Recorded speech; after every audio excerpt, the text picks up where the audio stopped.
بسم الله الرحمن الرحيم تبارك الذي جعل في السماء بروجا وجعل فيها سراجا وقمرا منيرا وهو الذي جعل الليل والنهار خلفة لمن أراد أن يذكر أو أراد شكورا وعباد الرحمن الذين يمشون على الأرض هونا وإذا خاطبهم الجاهلون قالوا سلاما والذين يبيتون لربهم سجدا وقياما والذين يقولون ربنا اصرف عنا عذاب جهنم إن عذابها كان غراما إنها ساءت مستقرا ومقاما والذين إذا أنفقوا لم يسرفوا ولم يقتروا وكان بين ذلك قواما والذين لا يدعون مع الله إلها آخر ولا يقتلون النفس التي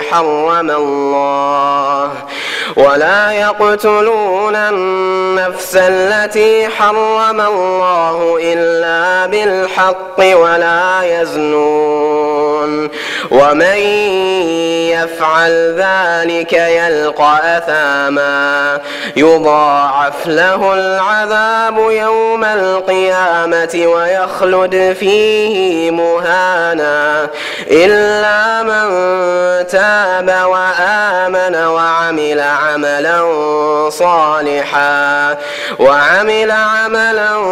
صالحا فأولئك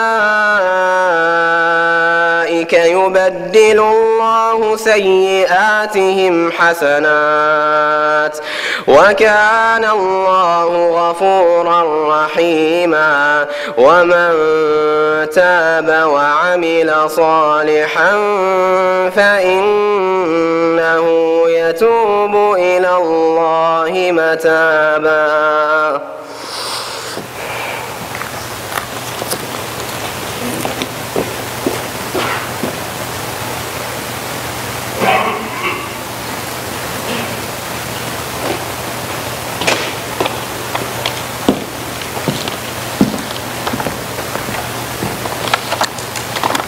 بسم الله الرحمن الرحيم. Assalamu alaikum. Your Highness, Sheikh Dr. Sultan bin Muhammad Al-Qasimi, member of the Supreme Council of the UAE and ruler of Sharjah, Your Highnesses, Excellencies, Engineer Khalid Al-Faleh, President and CEO of Saudi Aramco, distinguished guests, faculty members, proud students, ladies and gentlemen. Good morning and a warm welcome to this auspicious occasion for the launch of the University of Cambridge Middle East Leadership Research Center, an initiative of real value to our understanding of business in the Middle East and teaching of and learning of related subjects, and of course our collective ability to continue creating jobs and prosperity to the youth of our region. It's a particular honor for me to introduce today's event, as it unites two of the finest educational institutions that I have the privilege of being connected with. As chair of the Cambridge University's Judge Business School Alumni Council, and as a member of the Business Advisory Council of the American University of Sharjah, I speak from personal experience when I say that these two centers of excellence have a shared interest in engaging with business and industry at both an international as well as a regional level, and introducing their specific and in many cases unique challenges and opportunities. Indeed, this is the exact purpose of this morning's event, and we express our deep gratitude to His Highness Sheikh Dr. Sultan bin Muhammad Al-Qasimi for his visionary leadership and continued support, which has made today's launch possible.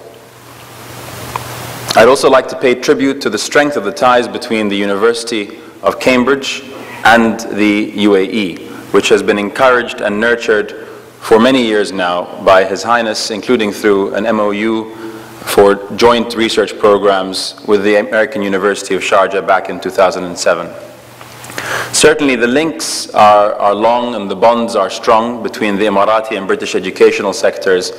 However, the relationship has begun to develop in recent years from one initially based on the exchange of students and faculty to one based on the shared pursuit of knowledge, understanding, and research. As the ancient Chinese proverb goes, tell me and I'll forget, show me and I may remember, but involve me and I will understand. And this is the guiding ethos of the Middle East Leadership Research Center. At a crucial point in our region's history, the center will act as a multi-stakeholder partnership between academia and commerce, with a passion and purpose of identifying challenges and opportunities facing the region from a uniquely regional and local perspective. The ultimate objective is to help improve the ecosystem for sharper entrepreneurs, for stronger businesses, and of course and ultimately for more resilient local economies. I know that there are a number of future entrepreneurs and business leaders here in the auditorium today. This center really is ultimately for you, so I do hope that you embrace it and indeed help it to flourish. I'd like to, of course, thank all of our distinguished panelists and the panelists who have, of course, agreed to join us this morning. They're some of the most inspirational people of our region, coming from very different and diverse backgrounds. And there is, of course, much that can be learned from their leadership and from their experience.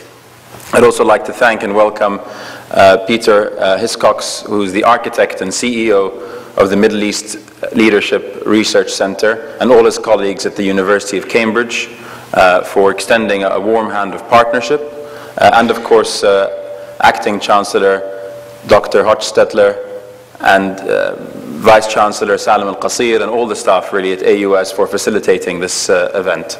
And without further ado, it gives me great pleasure to introduce a true international educator who has earned the respect of both the academic and the business communities alike, wherever he has taught over the last 20 plus years in academia. He's helped some of the largest companies in the world, such as GlaxoSmithKline, to be better innovators.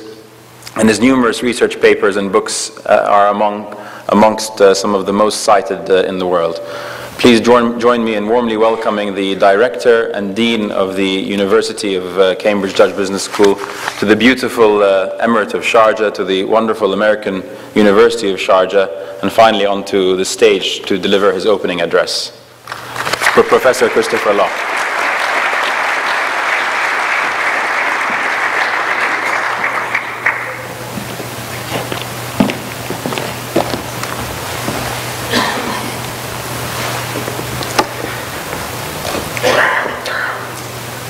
Good morning, Your Highness, Dr. Sheikh Sultan bin Mohammed Al-Qasimi, Your Highnesses, Your Excellencies, and all our distinguished guests, ladies and gentlemen. Thank you very much for coming, and it is my honor to be here and to actually share this event with you. This is a great opportunity. And in my opening address, I want to put this research center a little bit into the perspective of the Cambridge Judge Business School and explain what we're trying to achieve and why that is hopefully interesting to all of you. Now, I represent the Business School of the University of Cambridge, and this is a research center of the Business School. However, as Badr already pointed out, this is part of the wider engagement of the University of Cambridge with Sharjah, which has quite a long history. And as part of this center, it will be completely natural to also involve other parts of the University of Cambridge, and obviously also to collaborate with the American University of Sharjah, as was specified in the original MOU.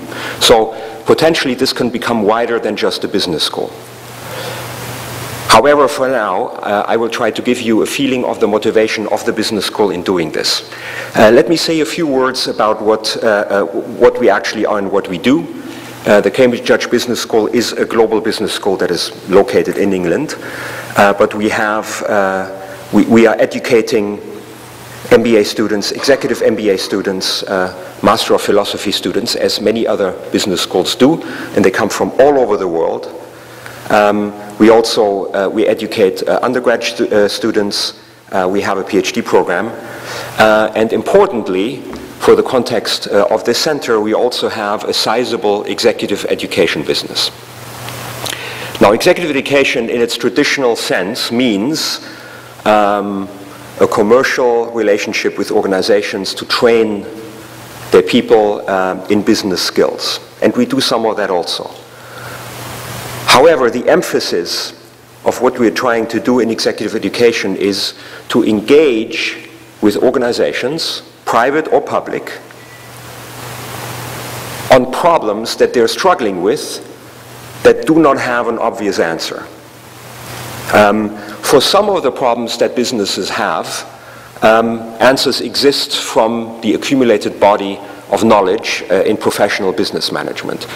But every business is somehow unique, at least to some extent, especially in a region which has a very ambitious agenda, for example, of getting away from an economy which is very much focused on natural resources to a diversified economy where knowledge plays a much bigger role. That is a multi-generational project which is very ambitious and very challenging. So we are engaging in the context of executive education with organizations in problems where knowledge is co-created, where there is not a one-way street of we come with some wisdom which we are parting with others, but there is a spirit of engagement with these organizations to understand the challenges that they're really facing, to work with them on creating new solutions which work for them and which may hold some lessons which you can then also share with other organizations. I just mentioned very briefly a couple of examples. We are currently working with a natural resources company who is going into a very poor country with a large project, and we're helping them to approach this project in a way that is sustainable in the sense that it involves the local community and builds capacity there as well, rather than doing a large commercial project and then at some point leaving the country unchanged, or changed to the worse in some cases. We are also working, for example, with a financial institution with their chief operating officers in order to help them to cascade their strategy into all of their regional offices in a way that, that is aligned and that helps the organization to be more effective overall.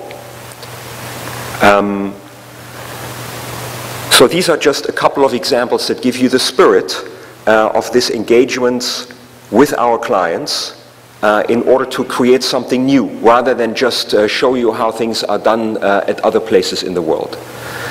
And it is in this context and in this spirit that we are very excited about the chance of starting a center of this nature.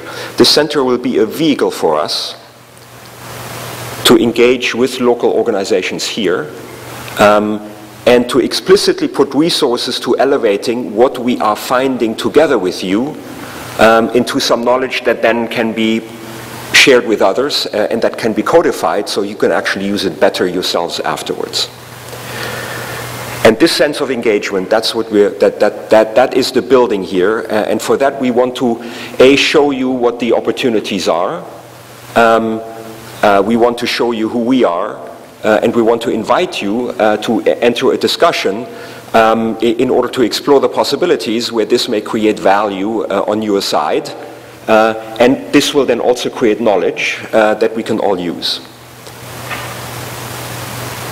So in this sense, we are offering the center as an opportunity. We are very excited because we will learn. We believe that there is a chance that this could create value on your side as well. So that's what I wanted to say in order to set the stage. And now we will have the chance in 2 panels and in lots of informal discussions to develop these themes further. And we are really looking forward to your input, because we want to set this up in a way that is as useful as possible. Thank you very much, and now we can move into the program of the day.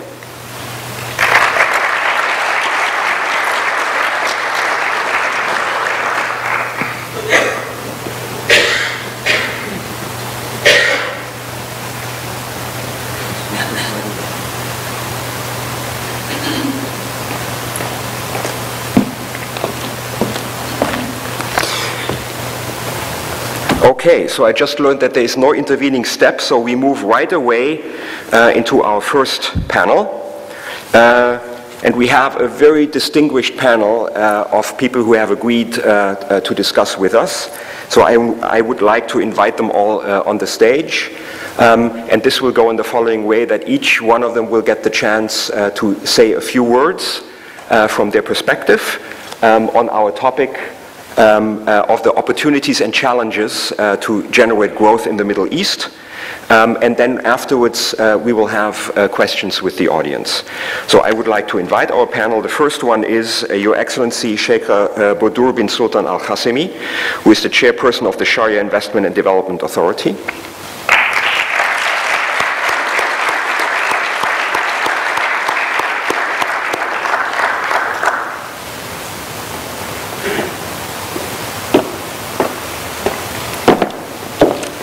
Thank you very much.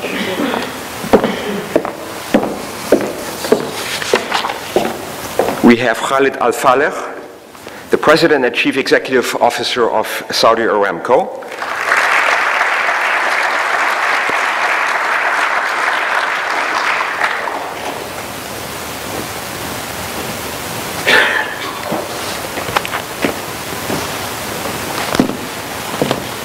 Thank you very much.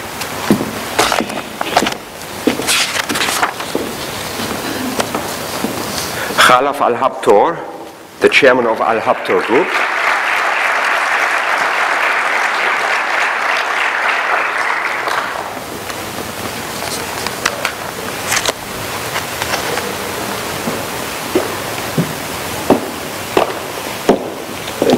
Thank you very much.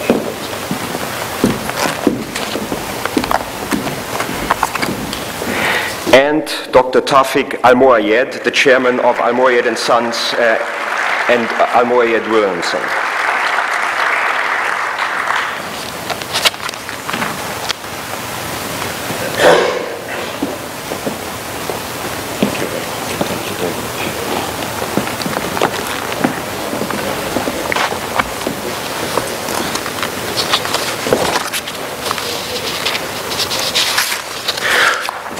So our panelists really don't need an introduction in this context, but for the benefit of our visitors who are not from here, I will just say a few words about all of them.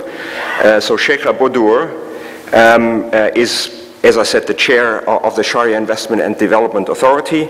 So she is influencing the investment strategy of the country and attracting investors into the country. She has been recently recognized by Forbes Middle East as one of the most influential women in the Arab world in the investment and development sector category. And she has been honored by the Emirates Women Award. And she is really doing a lot for developing the Sharia economy with a soul, and she is doing a lot for developing women in leadership positions in business. Again, Mr. Al-Faleh doesn't need an introduction, but of course we all know that Saudi Aramco is the largest oil company in the world in terms of reserves. He has been the CEO since 2009, a member of the board since 2004. He has an honorary doctorate from the Korea Advanced Institute of Science and Technology, and he is a member of numerous professional societies still, and a well-known advocate of higher education in Saudi Arabia. For example, he's a member of the board of trustees of the King Abdullah University, KAUST. Mr. Al-Habtoor is the chairman of the Al-Habtoor Group. So he is one of the best-known businessmen in the country. He actually acts as an unofficial ambassador of the country abroad, and he has also been an entrepreneur for a long time, establishing his own company in 1970 and building it into a large organization.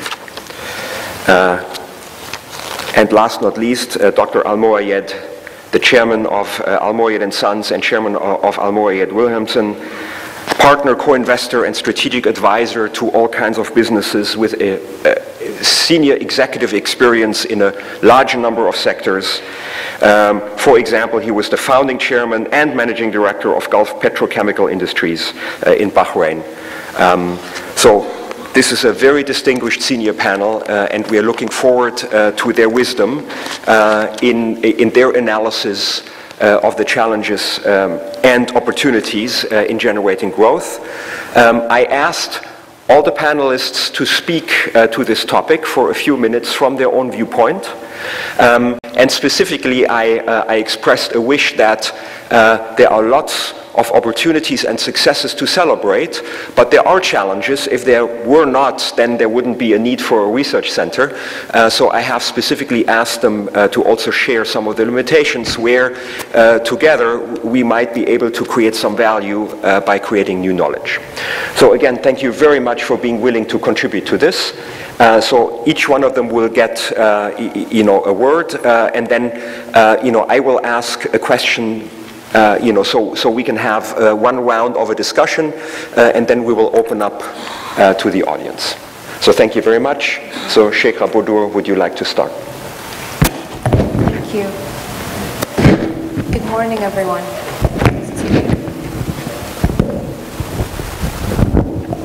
Good morning, everyone. It's a pleasure for me to be here today.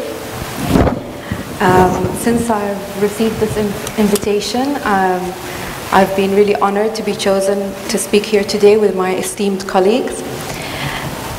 And since I received the invitation, I started thinking about all the different challenges and opportunities that face businesses here in the Middle East.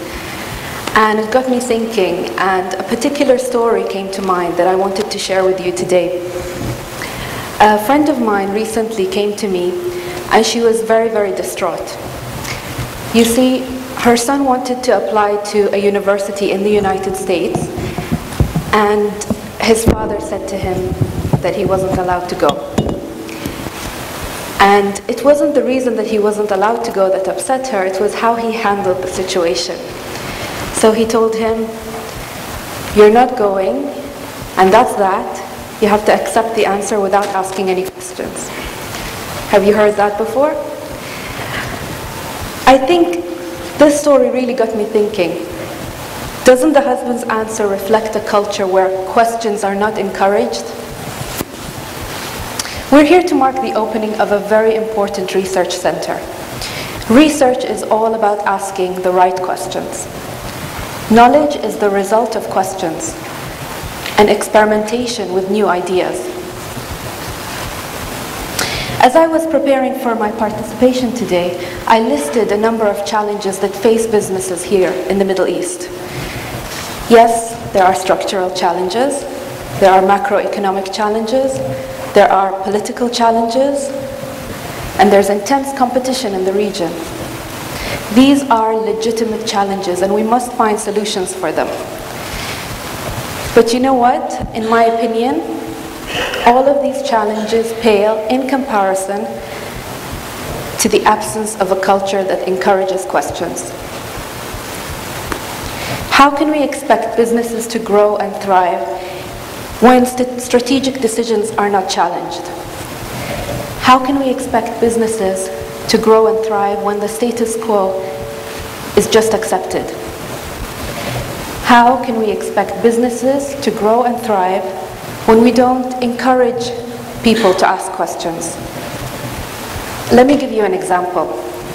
You all know Walt Disney. Walt Disney changed the face of the entertainment industry just by asking one question. One day, he was in the park with his 2 daughters, and he was pushing them on a swing. And he was extremely bored. And he said to himself, how can I change this experience so both the parents and the children enjoy their time together? It was a simple and profound question that changed the face of the entertainment industry, and it's a huge company now that employs hundreds of thousands of people, and his legacy lives on. Another great example is the company Apple. Apple, as a company, never accepted the conventional beliefs. They challenged the conventional beliefs. In 1942, the chairman of IBM said, there's only a world market for 5 computers. I'm sure I have more than 5 computers in my home. My point is, if Steve Jobs had accepted that and not challenged this belief, the company Apple wouldn't be where it is today. Apple asked the right question. They asked, how can we change the user's experience with the computer? They didn't ask how many computers can we sell. My point is that just by asking the right question, you can change the history of the company. We also need to cultivate a culture of possibility thinking in our businesses and in our youth. Find creative solutions to the challenges that we face. According to a report online by Brookings, the Middle East is experiencing an unprecedented youth bulge, with 30% of the population between the ages of 15 and 29. That's over 100 million youth. We need to instill in this youth the culture of possibility thinking. We need them to think and act like entrepreneurs. Now, there are many traits of entrepreneurs, but I picked 2 that I'm really fond of. 1, they love to take risks. And 2, they take action. And here, I just want to share a personal story with you. When my daughter was 6 years old, she asked me a question. She said, can you buy me a chicken egg incubator? And I'm not the kind of mother who says yes immediately. So I said to her, if you earn the money, I'll buy it for you. And it costs $100. So she baked cookies and she sold it to all her friends and cousins and aunts and grandmother. And of course, when they knew why she was doing this, they started donating to our cause. And she raised more than $100. And I bought her the chicken egg incubator and she was very happy. I'm increasingly proud of what she did, actually, because she didn't just accept my answer. She went ahead and she did what she wanted. And she's a little entrepreneur now. She's 10 years old. And the other day we had organic vegetables growing in our garden. And she said to me, can I sell them and make money and donate it to the cat and dog shelter? And I said, yes, go for it. And so we need to encourage that kind of thinking in our youth today. Not to let them depend on the government for everything. They need to go out there, take action if they want something to happen. So I just want to leave you with this message today. We can try to solve the macroeconomic problems, the structural issues, even the political issues, and we must find sustainable solutions to all of these problems. But what I want to focus on today is the human factor, which is at the heart of every organization. We have a huge opportunity in the Middle East with a rich resource of young men and women who, if given the right opportunities and the chance to experiment, they can challenge the traditional beliefs and the traditional ways of doing business and will change the landscape and culture of businesses in the Middle East. Thank you.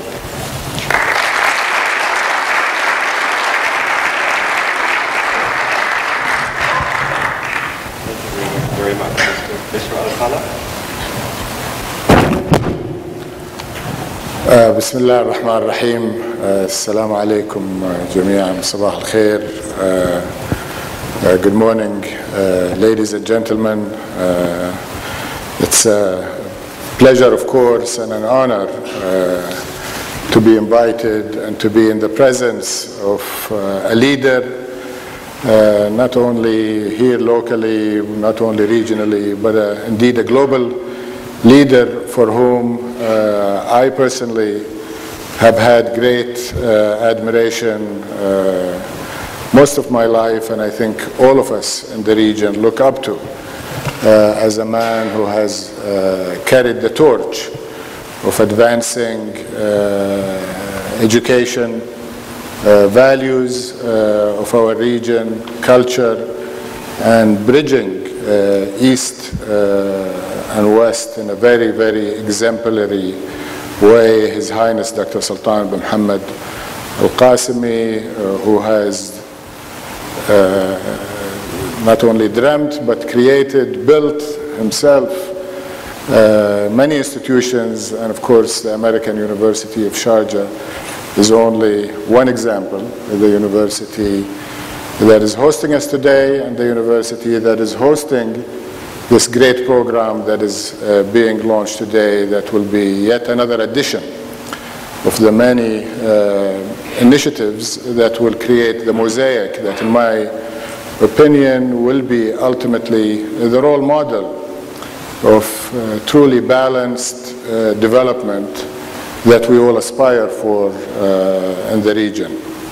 And I think in particular of the many things that are happening in our region that is going to create sustainable development, not only for our generation, not only for our children, but for generation to come. The issue of human capital development is the key initiative, and I think we're at the heart of one of the great institutions that are meant to build that. So I just want to start by saying how much we appreciate what Sharjah has done under Sheikh Sultan's leadership and what we hope to do collectively together. And of course, as mentioned by Professor Christoph, we in Aramco and we in the Kingdom are believers in the same objective that Cambridge is dedicated for, that AUS is dedicated for, and that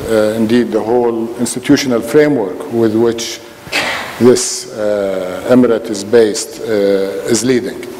Now, moving into the topic of the panel, the challenges and opportunities for development here in the region, I think we can look at the glass, if we want to call it this, and we can focus on the half full or more than half full of the glass here in our region, or the part which still remains to be filled. And I would like first to start by acknowledging the great things that we have at our disposal.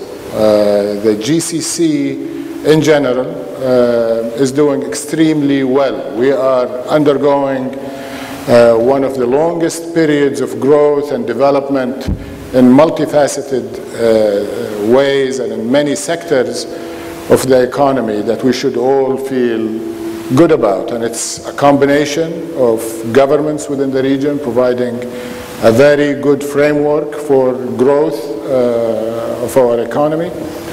A big factor of this, of course, is the energy. The business is doing very well. Oil prices have sustained and gas prices have been in a sustained period over the last decade and a half, so to speak, and production from the region is going up, and that is creating a lot of wealth, but it's not sustainable wealth. But it's a foundation on which we can build. There is also good efforts in building other sectors other than oil and gas and energy sector more broadly, which are to be commended, but I don't think, as I will discuss later on, I don't think they are yet mature enough to feel comfortable and relaxed about where the future is going. In other words, our biggest strength in the region, oil and gas, is in a way our biggest weakness, because we are remaining as a region dependent on a single commodity, and that commodity, unfortunately, is going to be depleted. It's not going to be depleted anytime soon, but if we think in terms of generational sustainability of our economies and of our region, I think we have to plan for a world without oil and gas. And again, I think being in Sharjah, one cannot help but reflect on what this emirate has done.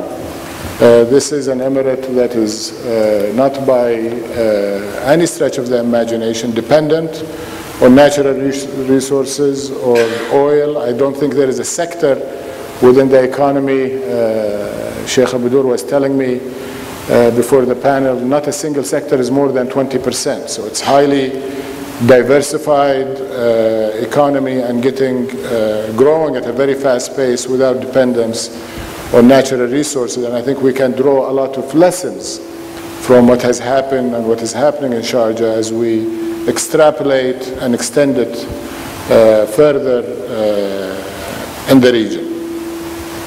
Let me tell you a little bit of what we're doing in Saudi Aramco to try to bridge the gap that I am referring to, from the gap of dependence on oil and gas, where in Saudi Arabia over 80% of government revenues are from hydrocarbon resources. Over 90% of our exports in Saudi Arabia are also from oil, and the remaining 10% are also from oil-related products such as petrochemical.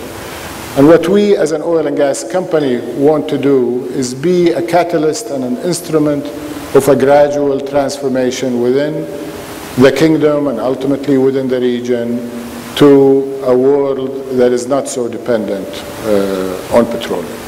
But for the time being we are, and what we're trying to do first and foremost is maximize the value addition on petroleum. So we're building refineries like nowhere else. We have massive refineries being built on the east coast of the kingdom in Jubail, on the west coast of the kingdom. We're building the world's largest petrochemical plants, not only the largest being built today, but the largest ever built at one time. We have a major project with Dow at $20 billion plus, and we have another two-phase project with Sumitomo Chemical in Rabah on the west coast that is also going to add up to $17–18 billion once it's all completed. What we're doing differently, though, with all of these is add value to them by going downstream and integrating through the value chain. So we are bringing clusters, creating clusters of petrochemical conversion industries around the core investments that Saudi Aramco is doing. And rather than exporting another set of commodities, which are polyethylene, polypropylene, and the like, we're insisting that as much as possible of the products from our manufacturing complexes are off-taken by small and medium companies that in turn convert it to finished products that use plastics and advanced materials as the core for value addition and for creating jobs. Another area that we're doing, which I think is relevant in all of the region, is localizing the oil and gas and the energy sector more broadly. So today, Saudi Aramco, which has been focused on local procurement for decades, unfortunately only buys 30% of the products that are manufactured within the region. 70% are imported. And when you consider that we're spending $20 to $30 billion a year on capital and operating expenses, a lot of it is in materials and services, that is a huge value leakage for the region. So what we want to do is create investment opportunities for local companies, for regional companies, but even for international companies to come and provide those goods and services for us, for our peer companies here in the region, the Emirates, Kuwait, Qatar, Bahrain, to also procure from the region. By the way, we have been using services from the UAE for decades, and we continue to do that, and we're increasing our procurement from the region. But what we want to do is really build an energy sector here in the region that will exceed what has been done in the US Gulf Coast. It will exceed what has been done around the North Sea and Norway and in Scotland by creating everything from research, services, manufacturing, training and development.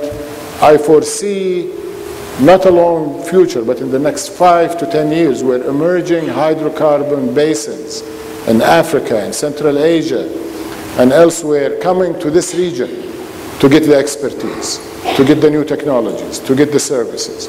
So we have invited and created clusters, not only of manufacturing locations, but also of research and development locations. And of course, we're working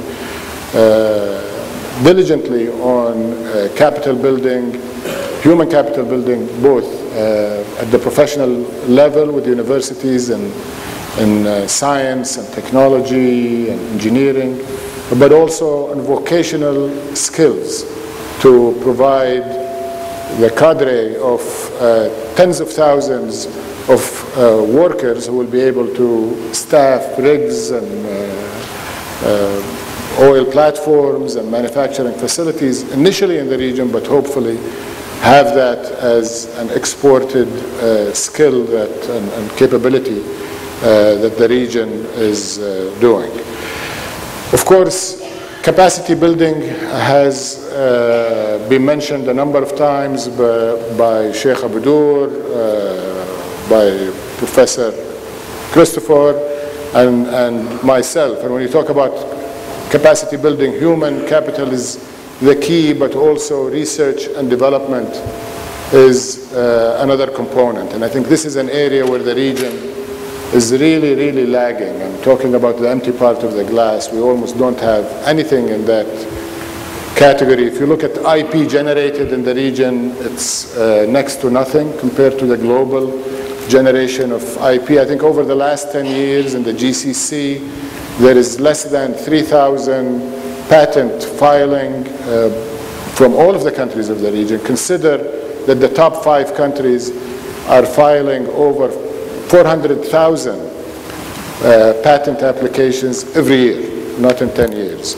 So I think we have a long way to go. The percentage of GDP that is being spent on research and development in the region is incredibly small, less than 0.5% of GDP. In developed countries, it's 2.5% to 3%. And the higher it is, the more knowledge intensive the economy is, and naturally, the less dependent on natural resources.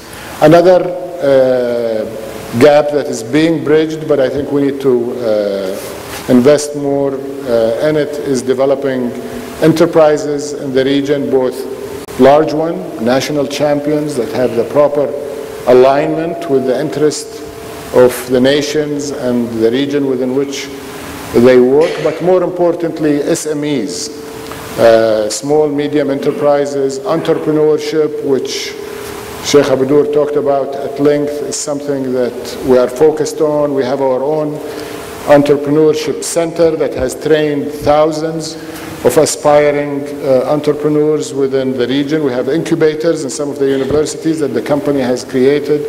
We have $200 million dedicated to fund these innovative entrepreneurs and create the SMEs of the future. And I think the Judge Business School being here, providing the leadership training, looking for the solutions together with large companies like us, but also looking for specifically tailored solutions to create the SME thriving sector that we all aspire for, will be an area that I hope Cambridge Judge Business School contributes to, together with American University of Sharjah and the institutions that we're participating in at Saudi Aramco. So I'll stop here and maybe take on these issues later on. Thank you very much.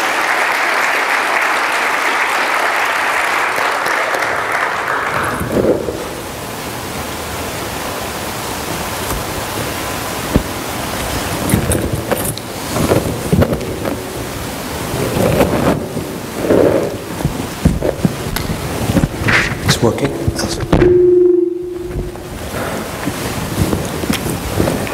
Please, Mr. Al-Habto. Thank you. السلام عليكم ورحمة الله وبركاته. صاحب السمو الشيخ سلطان بن محمد، هذه فرصة طيبة اللي تكون أنت موجود نتحدث فيها مع الجميع.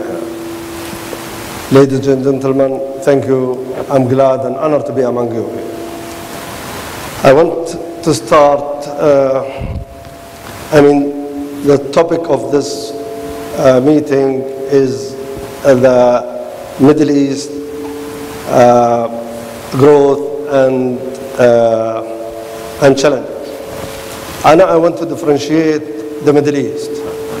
I want to say the countries of Arabian Gulf, which we are based on that area. Middle East is in turbulence, a lot of country, and I don't know how long it will take them. Therefore, I didn't think we have to touch anything regarding the Middle East and their economy because they don't have any growth and they have always negative growth. Let us talk about the country of Arabian Gulf, which is, they call them the GCC.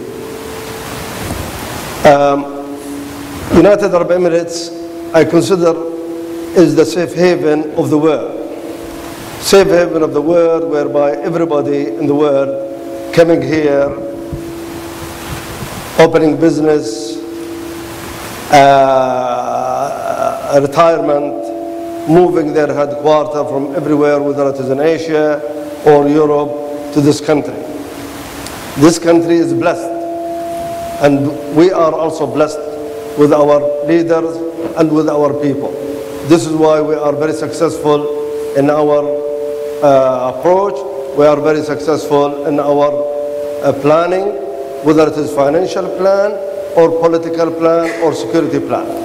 Therefore, we have to be very careful in taking care of our country. Our country is the jewel of the area.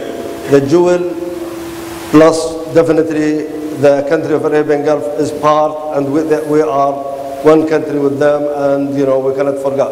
But we need everybody from the country of Arabian Gulf also to be their speed should be faster than their slow growth in their countries. I wish all the best for them and to grow faster than now.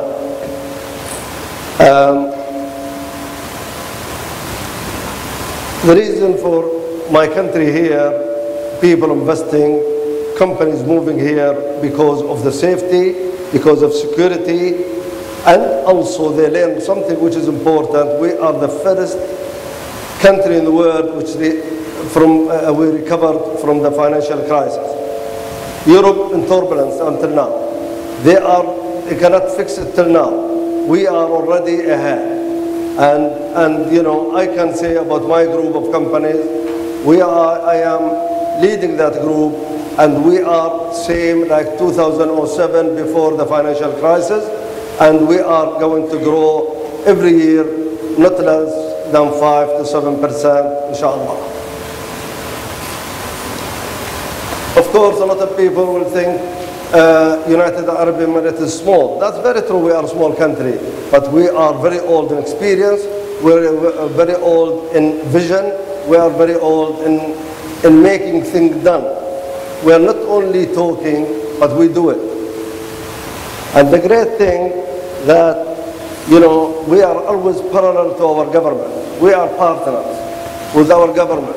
We cannot depend a lot in ourselves or depend on our government. We have to participate. We have to share with them their responsibility.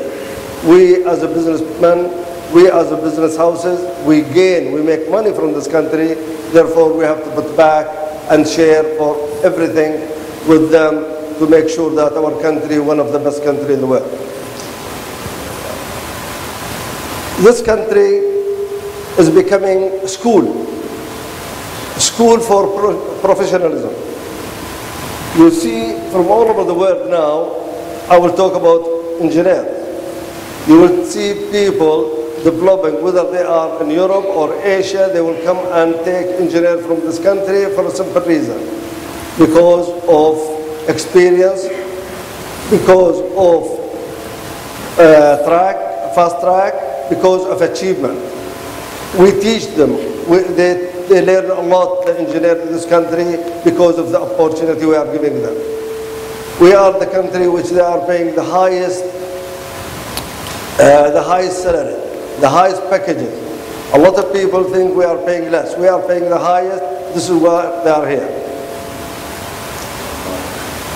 The infrastructure of the country is ahead of a lot of countries in the world. Our hospitals, our universities, our airports, our infrastructure in general as roads, flyovers, bridges, ports, we are doing very well in that. Therefore, this is a main attraction and attractive to the world where people can come here and feel not only for investment, also for tourism, for retirement, for relaxation. They run from their country because they don't find the care we care about them here. Our government facilitates a lot to the investors. They do a great job to make sure that everything is done in the right time, and we encourage them, and we are in access with our leaders at any time to make sure that the country is always in a good shape. And we as the people of the country and the residents of the country, we always represent as ambassador overseas. Always people talk of achievement of Expo 2020.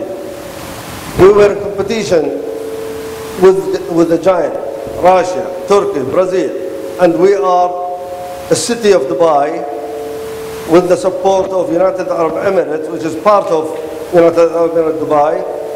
We were the successful country. But always I said in many occasions that the Expo is a bonus to our growth. Our growth is going to continue for a long, long time. For us and for our children and our grandchildren. But we have to be very careful. We have to look after that and make sure it is secure. And we are the bodyguard and the guard of every growth of this country and security of this country. Maybe I talked a lot about my country because I love my country. The challenges, I cannot see a lot of challenges in my country. The only one challenge is human capital.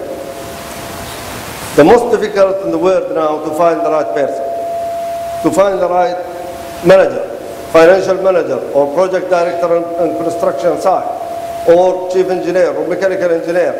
We need to train them. We have a lot of people from our country, our children, our daughters, our sons. We have to trim them. We have to polish them for the future.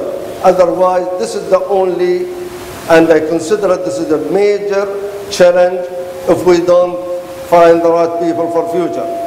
Because the footpath is there, the road is there, the money is there, everything is there, but only the people we need, even from overseas, is very difficult. If you go to Europe now, or the States, or Asia, it will be very difficult for you to choose the right person.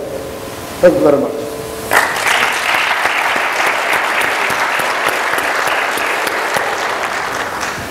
Thank you very much. Dr. Amouayed.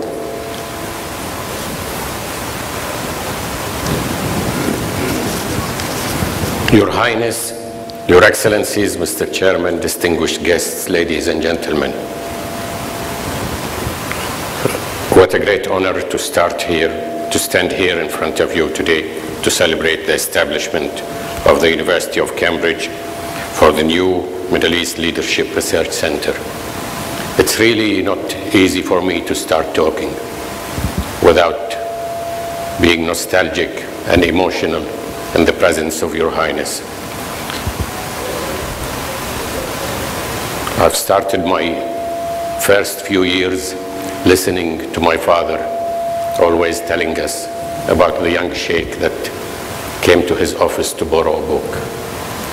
And then I wish that he was here now to see what the young sheikh has done for his country. The university city is a perfect example of what a good leader and a man that believes in knowledge can do. And today's event is only a continuation of a path that's very clearly defined by your leadership. Your Highness, it's a great honor to be here, standing and talking in front of you. I do not know if you are aware that almost every government in the GCC and also in the Middle East at large has declared that the next assignment for the leadership of the economy will be delegated to the private sector, with the governments playing the role of the regulator only. I am used to giving talks about successes that has occurred in this part of the world, but the Dean of the university has asked us specifically this time to speak about the difficulties rather than the successes. The successes are things that everybody can see. So I'll accept his request, and I'll try to share some of the difficulties that the private sector sometimes come across. I will emphasize on the private sector. We are business people, and we do our business, and we let the governments do their part. The question here is, can the private sector handle this responsibility? And is it ready for the challenges ahead? Let me share with you some examples. We are beginning to see large investment banks that are beginning to disappoint their shareholder base. We have heard of many explanations and clarifications, but all of these financial disasters could have been avoided if the role of the regulator and the accountability of the external auditor has been clearly specified. So the moral of the story is, until such time when the regulator begins to regulate and the external auditor stops rubber stamping accounts, our new research center will have no problem keeping busy. One option is to help set up a watchdog of legislations to guard against future financial crises, or to come up with a manual or checklist to teach family companies like ourselves and private investors on how to deal with shadow banking, credit, and receivables. The second example is what happens when a government of a host country changes its regulations or labor laws at short notice. I know a number of very successful technological and service companies that employ a large number of expatriate staff. In Saudi Arabia, for instance, recently, that are stuck with the new labor law requirements. So a business research center that can devise methods to fast-track transfer of talent to enable companies to make use of local manpower will be badly needed. I think a third example, which is slightly going out of the region, is also worth mentioning. And that is of a successful energy company operating in one of the Middle East countries. It employs international talent from all countries of the world. Suddenly, the entire government changes. And talent and leadership gets redefined. The requirements begin to change, the requirements for success begins to change, the requirements for communications begins to change. We found ourselves in a totally new environment where the frontline players had to be redefined. There resulted totally new environment and circumstances, and suddenly the conventional imported corporate governance regulations no longer applied.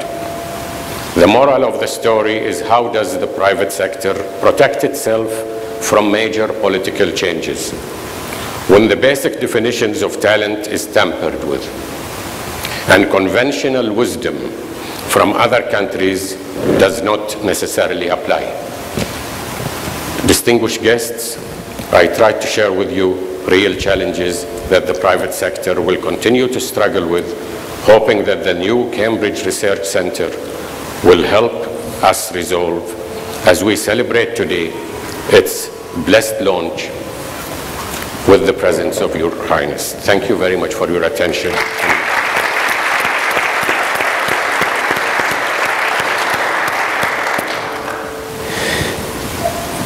Thank you very much to all four of you. Thank you for sharing your insights. If you allow me, I would like to ask one question to the panelists before we open to the audience. I made some notes when I listened to you speak, and there are two things that jump out at me. One is there is a clear sense of achievement, which is very obvious when we, when we come here.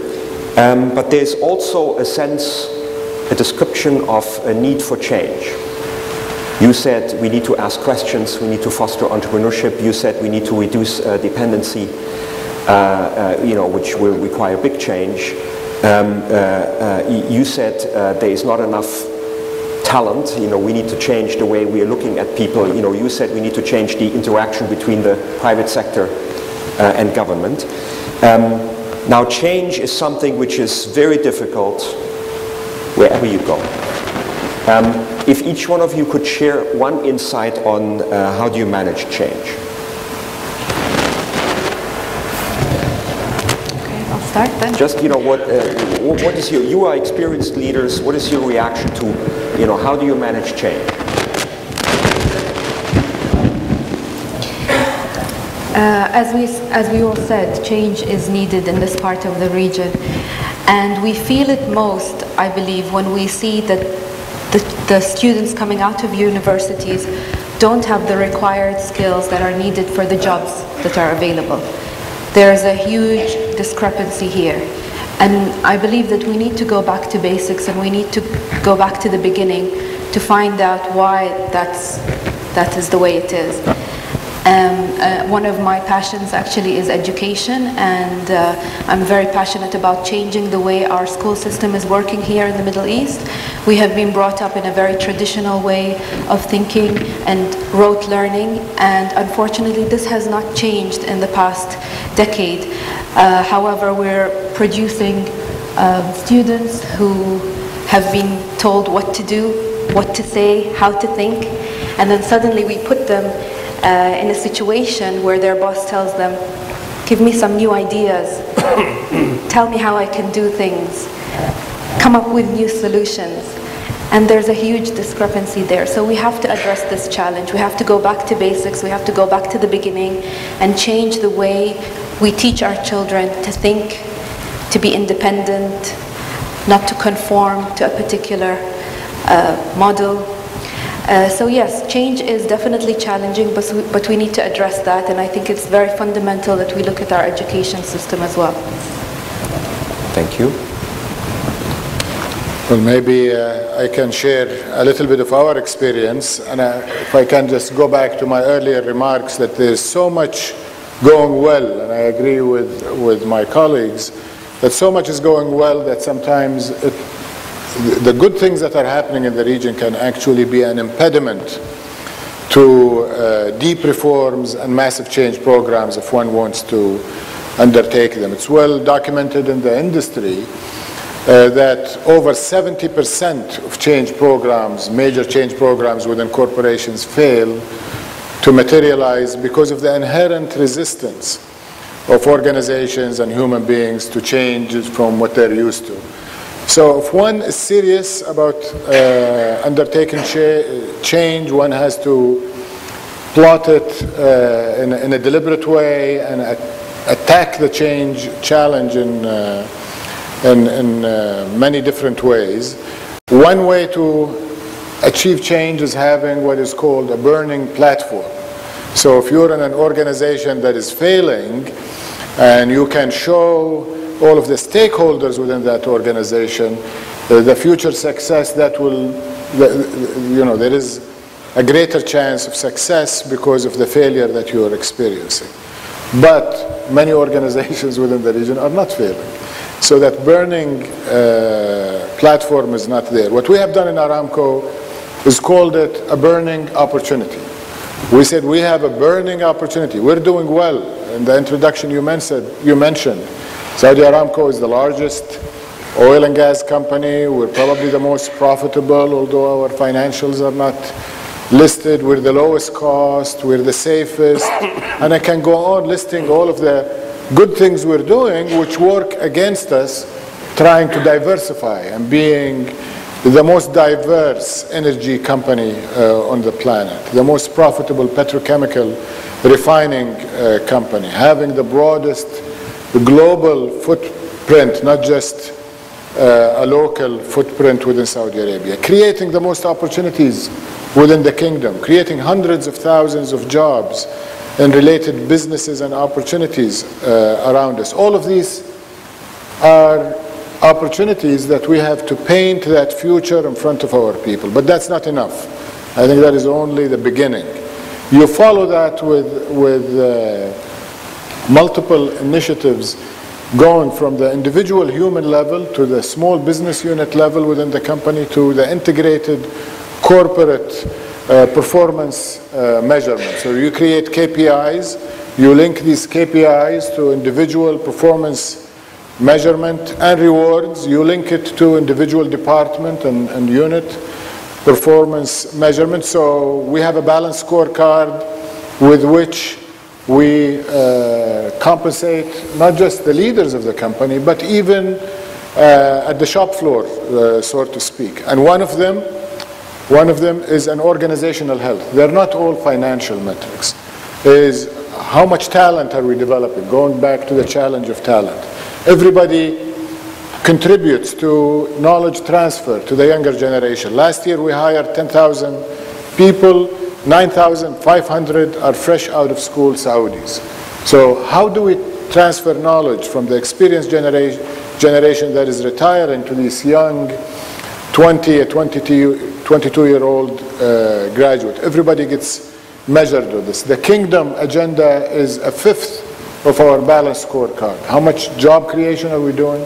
How much local content are we creating? And the whole company then gets measured on this, and we cascade it down to business units and individuals.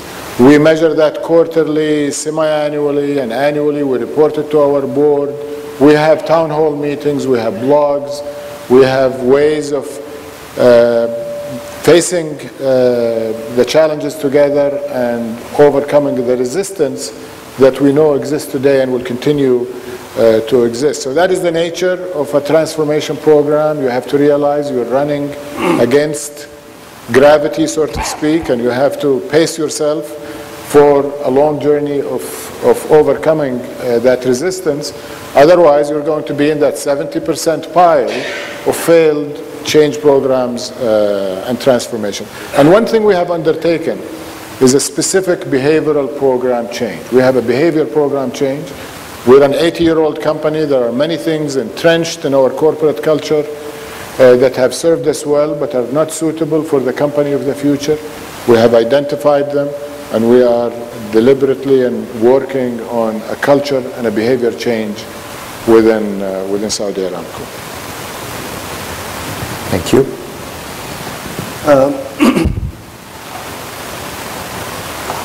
the most difficult thing in life is the decision. Not everybody can take a decision except a person who's a decision, and he should be responsible for his decision. Also, second is choosing the right person. These two issues, the most difficult. Success is not easy in any way. People think success only, maybe some people inherit it, they make money, but some people they cannot. They don't have money, but they are very successful because for the simple reason, if we follow what they call it in English, the discipline, and I call it the constitution of God, which is really, if you work within the perimeter of constitution of God, it means, sorry, maybe I will go a little bit farther on this, like teaching, if we sleep early, wake up early, go to our work early, have lunch early, have dinner early, do our sports, and sleep early, this is an addition success to our business. Business success, it has a lot of criteria. Not only you see the project, but also you have to have the luck, you have to have the personnel, you have to have the leadership on that to make success. Therefore, the challenges is the decision and choosing the people. This is what I think. Thank you. Well, I think change, we live in a very conservative system. Our culture somehow does not like change. It's a dirty word. But the younger generation now think it is the end thing. If you don't change, you're dead. That's how do you tackle change, or how do you handle it? I think the best way of handling change is through dialogue. Change is not a difficult thing in business. Through dialogue, as long as you define the boundaries of change and you don't use it as an instrument to go out of line and try to gain more than what you have asked for initially. I think the best way to tackle change is through dialogue and through persuasion. Then it makes the process very enjoyable rather than painful. Okay, thank you very much. Yeah. Thank you very much. That was very interesting. Now, we have had already a number of people who actually could have been on the CARE panel, but who really wanted to participate in the conversation and wanted to ask questions. So a couple of questions we have already been, asked beforehand. One question,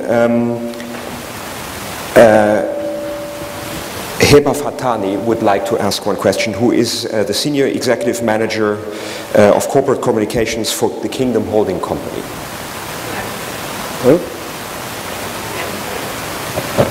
Where are you? There, yes, please. Hello, thank you. I really enjoyed the panel, and I had a question in mind, and I was not sure who I wanted to direct that question towards, but actually everyone on the panel has helped me frame this question. So Kingdom Holding Company is a company that strives to incorporate women in senior positions. It makes us a smarter company, because for so many reasons, the synergy between both genders just gets remarkable results. And also we are looked upon favorably by global companies that realize that we have reached this decision because it makes absolute sense. And they look at us as equals. Now, the reason I would like to ask is, how far are we from, in the Middle East, are we emulating the successful incorporation of women in senior positions? And what are the governments and GCC organizations, private sector doing to incorporate the successful model? I just want to pinpoint that Sheikha Budur said that we have to ask the right questions. And she also said that we have to change the status quo if the change is warranted. Mr. Al-Falih, Saudi Aramco has been spearheading women empowerment in Aramco, so we're actually emulating them. And Mr. Habtour said that it is a model, Emirates is a model to take note of. And the human capital is a very important thing. And Mr. Muayyad also said that we have to deal with problems as they occur. I would not see it as a problem. I would see it as adapting to change, such as the labor law in Saudi Arabia. So incorporating half the society and avoiding them becoming idle is pivotal. So anyone on this esteemed panel can really answer this question, because you really touched base on every single point. Thank you. So not everybody has to answer, right? But is there anybody who would like to make comment to this? Well, yes. Maybe since we're from the same country, I can just put it also from our perspective. It is a challenge in the region in general, and maybe Saudi Arabia is the most challenged given traditions and norms within our society. And I think we have to be realistic. You are right in that Saudi Aramco is probably on the lead in terms of women in the workforce and their roles, but we're also very realistic. We, I think, share the global frustration with the irony that we have high unemployment globally, yet everybody is complaining about talent shortages, that one of the major constraints from many companies achieving their objectives is having access to the right qualifications, people with the right drive, the right academic, and the right work ethics. Our experience is that women can go a long way into bridging this dilemma. They are productive, they are loyal. We know from our own university-sponsored employees, the scholarships that we sponsor, that women generally edge men, girls edge boys in terms of academic, and actually their performance on the job is also, their performance ratings tend to be high. However, within the region, within our culture, I think it's going to take more than a generation for women to gain an equal footing. There are many jobs in oil and gas that will not be practical nor advisable. We're not going to send women offshore on drilling rigs. We're not going to have them doing manual jobs anytime soon. So we're going to have focused career opportunities today. One of the executives reporting direct to me is a lady, and she's doing extremely well. She sits on some of our affiliate boards. She sits on the government's GOSI board. She just got appointed for the social insurance. One of our general managers in project management is a lady, and we have many other managers at lower level. We have a focused program where we take girls out of high school and send them to universities. 80 young girls are taken and sent around the world, and I'm proud to say that 9 of them are here at the American University of Sharjah and doing extremely well at this institution. Many of them in technical fields. They will go back and be in our offices doing engineering solutions and research and development in jobs that are suitable for women. And it will grow from single digits now in our workforce to hopefully approaching 50%. But I think we should be realistic and realize that this is going to take a generation or two before we get into that environment where there is balance in the workforce and we have access to the total richness of the female workforce. Can I just add something? that. Actually, I've just come back from a trip to Washington, D.C., and I was there to promote investment opportunities in Sharjah. And I'm not joking when I tell you that most of the questions from the audience were about women in leadership positions. They were surprised to see me up there speaking, and I think it surprised a lot of people that in the UAE we do have a lot of women taking up leadership positions in the private sector and in the government sector. And this has been the case for a long time now. The first school opened for girls in Sharjah in 1942. It was the first school for girls in the UAE. And Sharjah has been a strong advocate of promoting women's education and empowering women in the workforce.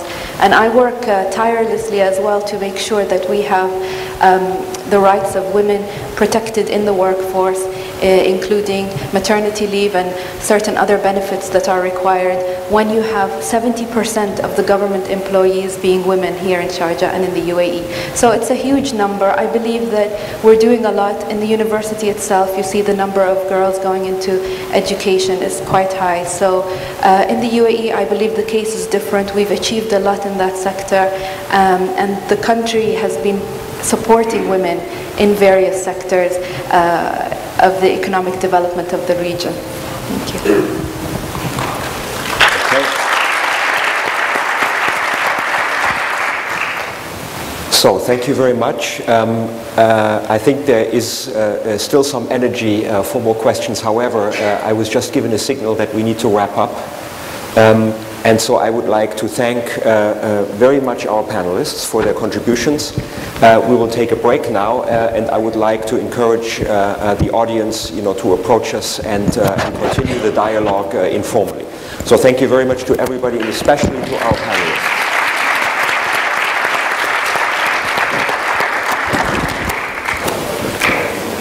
Ladies and gentlemen, Sabah al-Khair. I'm very pleased to be here today at the launch of our Middle East Leadership Research Center. My name's Peter Hiscox, and I'm the CEO of Executive Education at Judge Business School. But I'm also on the faculty. I'm a lecturer in entrepreneurship and innovation, and so I was very heartened to hear all of the discussion about the importance of entrepreneurship here in the region. I've also been involved in the establishment of the Middle East Leadership Research Center, which is for us a very important new development. We do a lot of work teaching here in the Gulf region, and we recognize that there is not the level of support in terms of understanding of the particular problems that businesses have here. When we plan teaching programs, we look to find business cases, and we can find many cases about business issues in America, in Europe, in Japan, but not about the Middle East. And when we try to explore what are the particular issues and problems and how have they been understood, we find that there's some research done, but not as much as we would expect. And so we've established the center particularly to try to get to the heart of what are the particular problems and issues that relate to businesses here in the Gulf region. We believe that by understanding these issues better, we'll be able to help those businesses become more successful. And it's not only businesses, it's also other organizations such as government agencies. So I thank you all for the support that you've shown by coming here today to welcome us for the start and the launch of this center. Now, in listening to the talks earlier today, people have talked about the important areas of the GCC economy. Obviously, oil and gas is critical. We know that the property market is very important. Government role is critical in the economy, and business, family businesses. But finance is one of the cornerstones of the economy, and the importance of and the growing importance of Islamic finance is understood by all of us. One of the, I was meeting yesterday with some people who specialize in Islamic finance, and they told me something which really helped me to differentiate between the values behind Islamic finance and what we have in some of the financial problems that we see in the West at the moment. I was told in Islamic finance you can't sell something you don't own. That just seems so fundamental. And it's at the heart of Islamic finance, and I think it might be at the heart of some of the problems we find in finance in the rest of the world. We're very fortunate today that we have somebody who is CEO of one of the largest Islamic finance businesses here in the Middle East come to talk to us. So I'd like to introduce Tirhad Mahmood. Tirhad.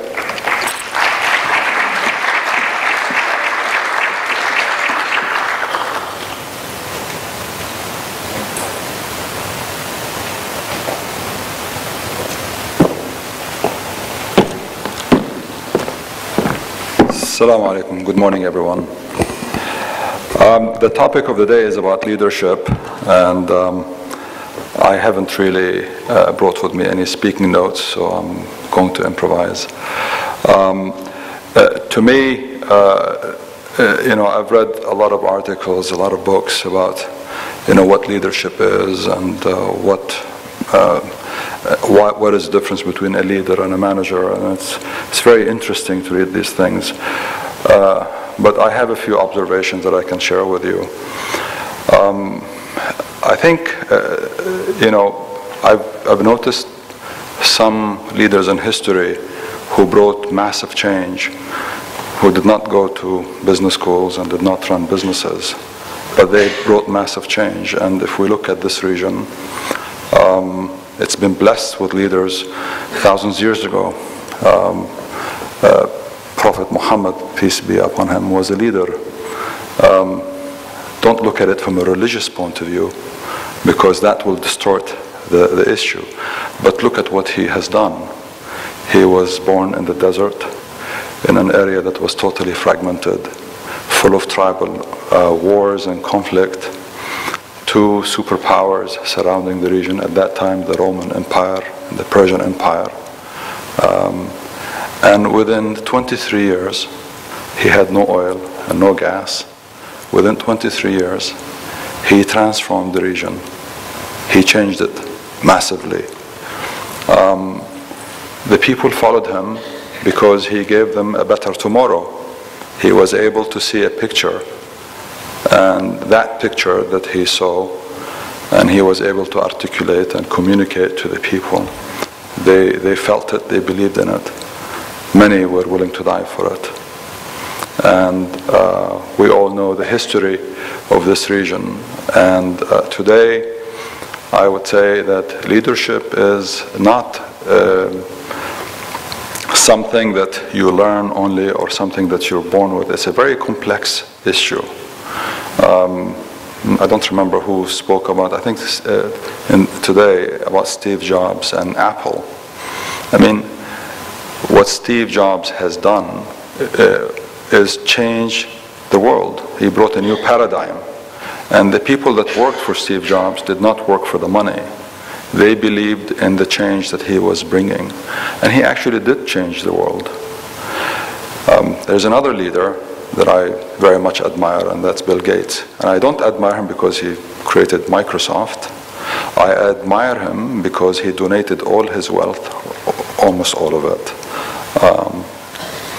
back to charity work. And he has begun massive change in the world. Warren Buffett, another top 5 billionaire, did the same thing. And that kind of initiative and that kind of leadership does bring massive change. People follow that. So leaders, in my mind, have to see something that brings a better tomorrow for the people. And the people are always in pursuit of a better tomorrow. So if I were to talk about my observation, I'll say, a leader that brings a better tomorrow for us is a leader worth following. And that's the single most important observation that I have about it. From my own experience, I joined ADIB, which is Abu Dhabi Islamic Bank. I call it ADIB for short.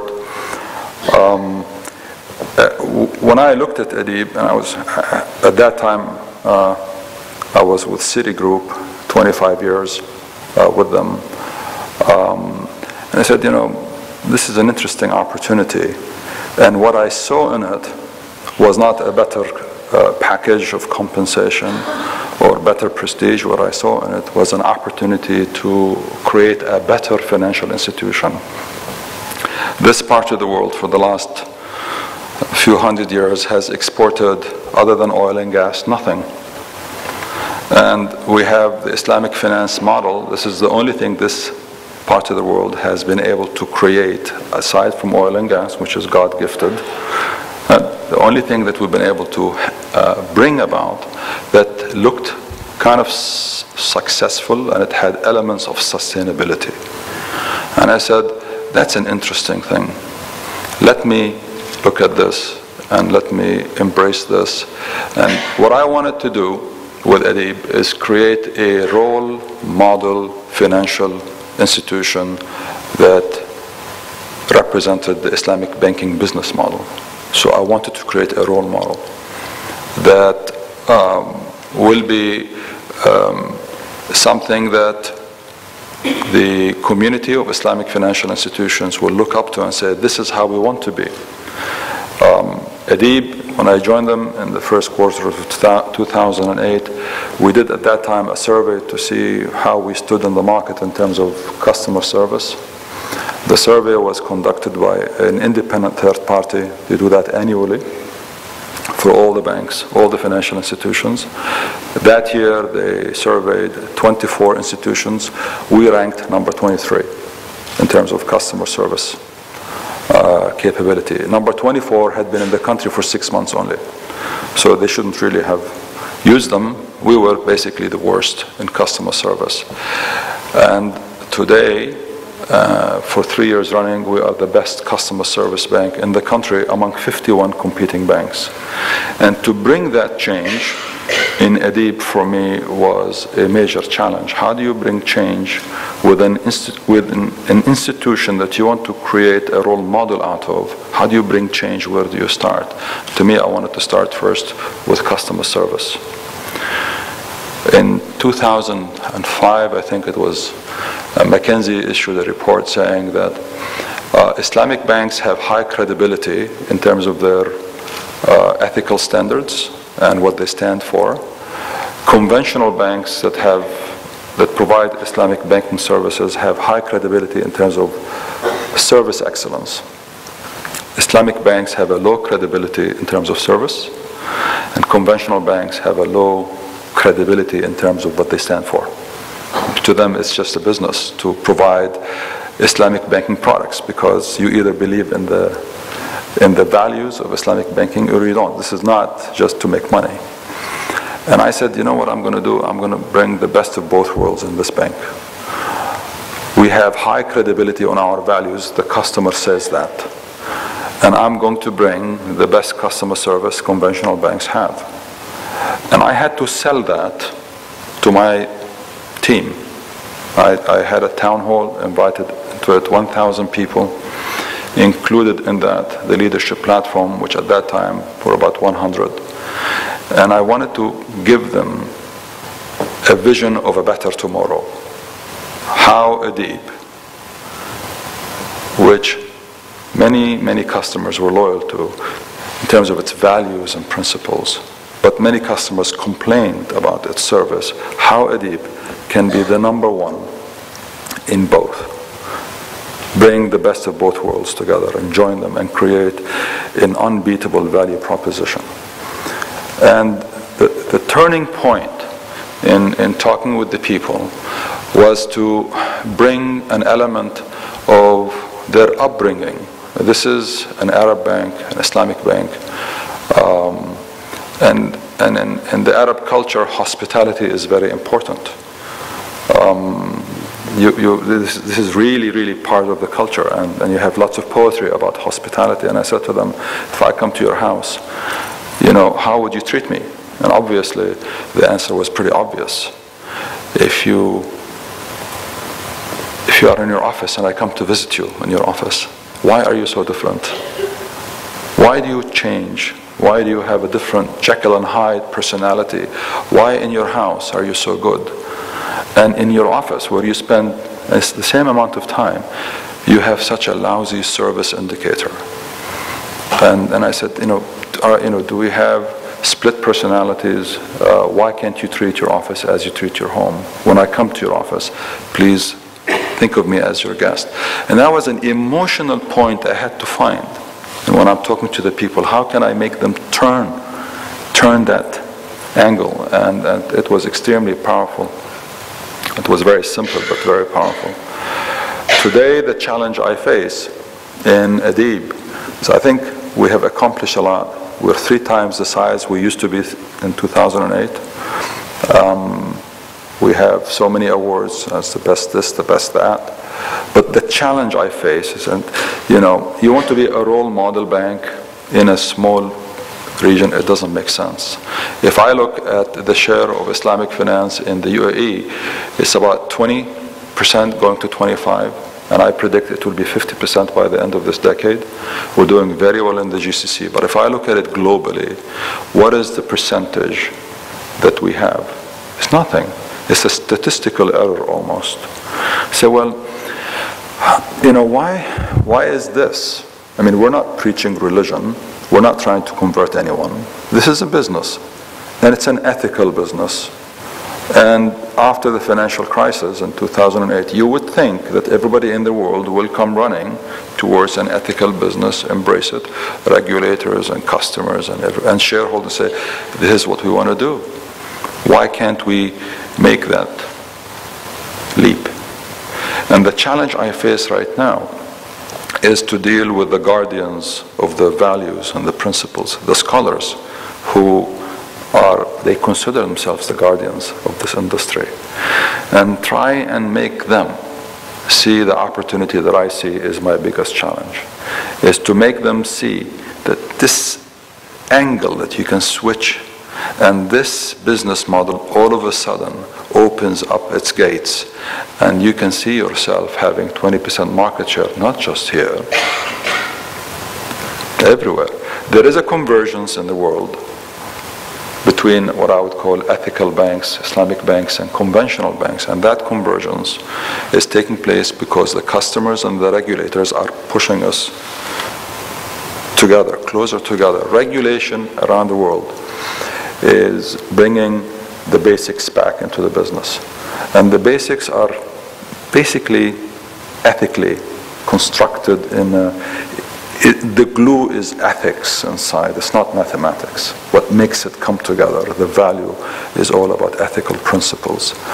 And I think regulators are doing that, and the customers are doing that. I'm not sure if we have enough momentum yet globally to see a massive change, but I think the momentum is building up. My mission is to move the needle much more in the Islamic finance industry. And what I want to do with the scholars, hopefully I get their buy-in and their support, is to make the business model far more universal and portable. Something that's portable is something that goes to several markets. It's like McDonald's. It's a portable service, food industry. You can find it in China, you can find it anywhere. And it's become a universal and scalable business. That is my challenge. That is the next thing that I'm trying to do. That's it. That's my speech. Thank you.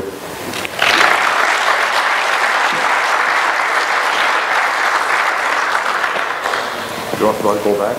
Are we going to take any questions? Are there, sorry. Can we take some questions?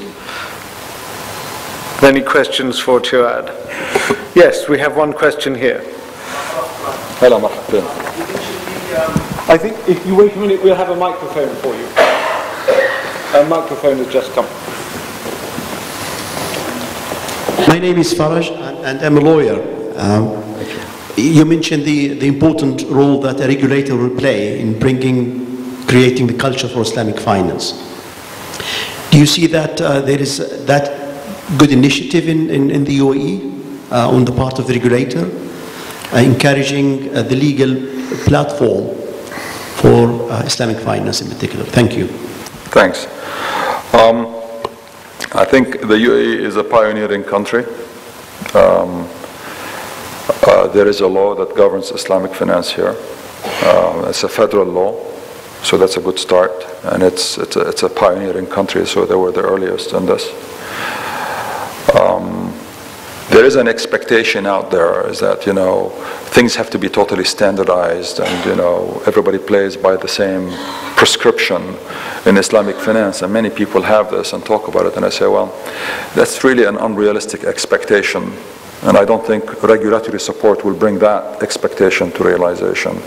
I mean, lawyers around the world will have different opinions, and they all come from the same school. And economists will have different opinions. Why do you want Sharia scholars to have exactly the same prescription for a certain value and principle? So if we talk about that kind of standardization, I don't think that is realistic, and I don't think that is advantageous to have. Diversity brings flexibility, especially with respect to legislation. But the regulatory support that I think we need is to talk about the ecosystem of Islamic finance and what it needs to become robust and sustainable. For example, if you look at the Basel rules around the world, they talk about banks having certain levels of capital adequacy and liquidity, right? Especially the last crisis has made that even more important. And Islamic banks comply with the same rules. So we don't have a different set of rules. We have to have capital adequacy. We have to have a certain level of liquidity. But how do we have liquidity? How do we have liquidity that's profitable? Today, conventional banks invest their cash, which they must maintain a certain level, into bonds and commercial paper. And those bonds and commercial paper portfolios that they hold are tradable, marketable. You can sell them anytime. And that's what makes them liquid.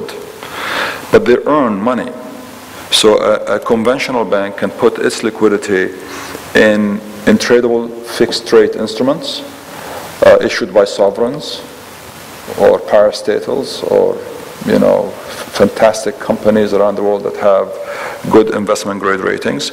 Islamic banks do not have access to this because there are not that enough issues out there of sukuks issued by sovereigns that have a good investment grade rating. We can't just put our money in bonds. It has to be Sharia compliant. It has to comply with the principles.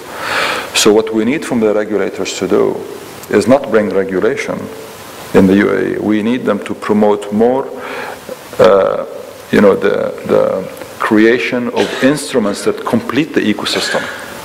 We want investment instruments that are sovereign in nature, that have a good investment grade rating and would earn a reasonable yield. Then we can put our money in it, and we would be able to comply with the liquidity ratios that Basel wants. Today we comply, but we have our liquidity invested in inferior yielding high-grade instruments. So we have the liquidity, but we do not have the return. That's a disadvantage we have, and the support we need is that kind of support. This is the kind of support we need. Thank you very much, Chair. I think we have another question.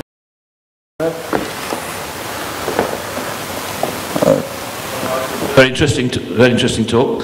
My name is Brian Cattell. Can I ask you, the Malaysian model seems to be immensely successful. Are there any lessons there for this region at all? I think the difference between Malaysia and the UAE is that maybe Malaysia, there is more centralization with the central bank in terms of supporting the Islamic finance industry. So they are much more engaged, much more proactive in pushing the industry forward. Whereas in the UAE, it is doing its job as a regulator, but not as a promoter. So in Malaysia, the central bank authority acts like a promoter of the business model, not just a regulator. Here, they are a regulator. I cannot say the UAE should learn from Malaysia, because that would be an unfair statement. I mean, every country in the world has regulation, but sometimes in some countries they're very proactive in promoting, and sometimes they just leave it to the private sector. In the UAE, they've left it to the private sector.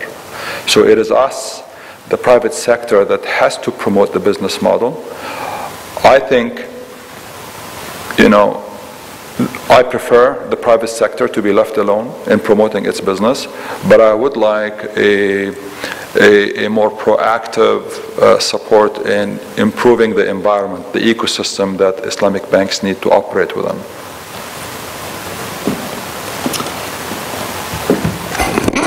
I think we have one more question over here. The lady. Oh, and we have a lady down here as well. Can you start with the lady? She's closer to you.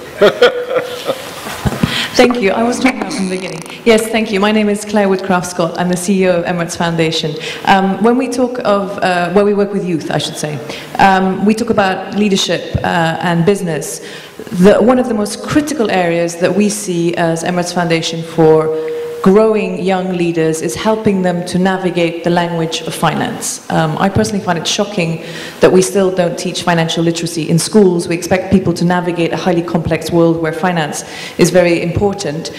We are currently working with the Ministry of Education in the UAE, and we have a commitment from the Minister to embed financial literacy into the curriculum of all schools in the UAE in the coming years. And if we manage to do that, we'll be the first country in the world to have mandated it. But my question is, we are struggling to get the financial sector on board, to get banks interested in this program. And yet one would have thought that if you have more literate youth, they become better consumers and less risky ones. How can we get more traction and engagement with the banking sector? This is an important question, and for us in ADIB, it is part of what we do. Financial education is a very important part of what we do. We have issued what we call financial education booklets for families. They're designed not for bankers, they're designed for people who didn't study finance. We now have teams that go and visit educational institutions like high schools, universities, and talk about financial education with young students. We actually do have that. We've started this. I don't know how many educational institutions they have visited so far, but I know it's not, it's beyond the fingers on one hand.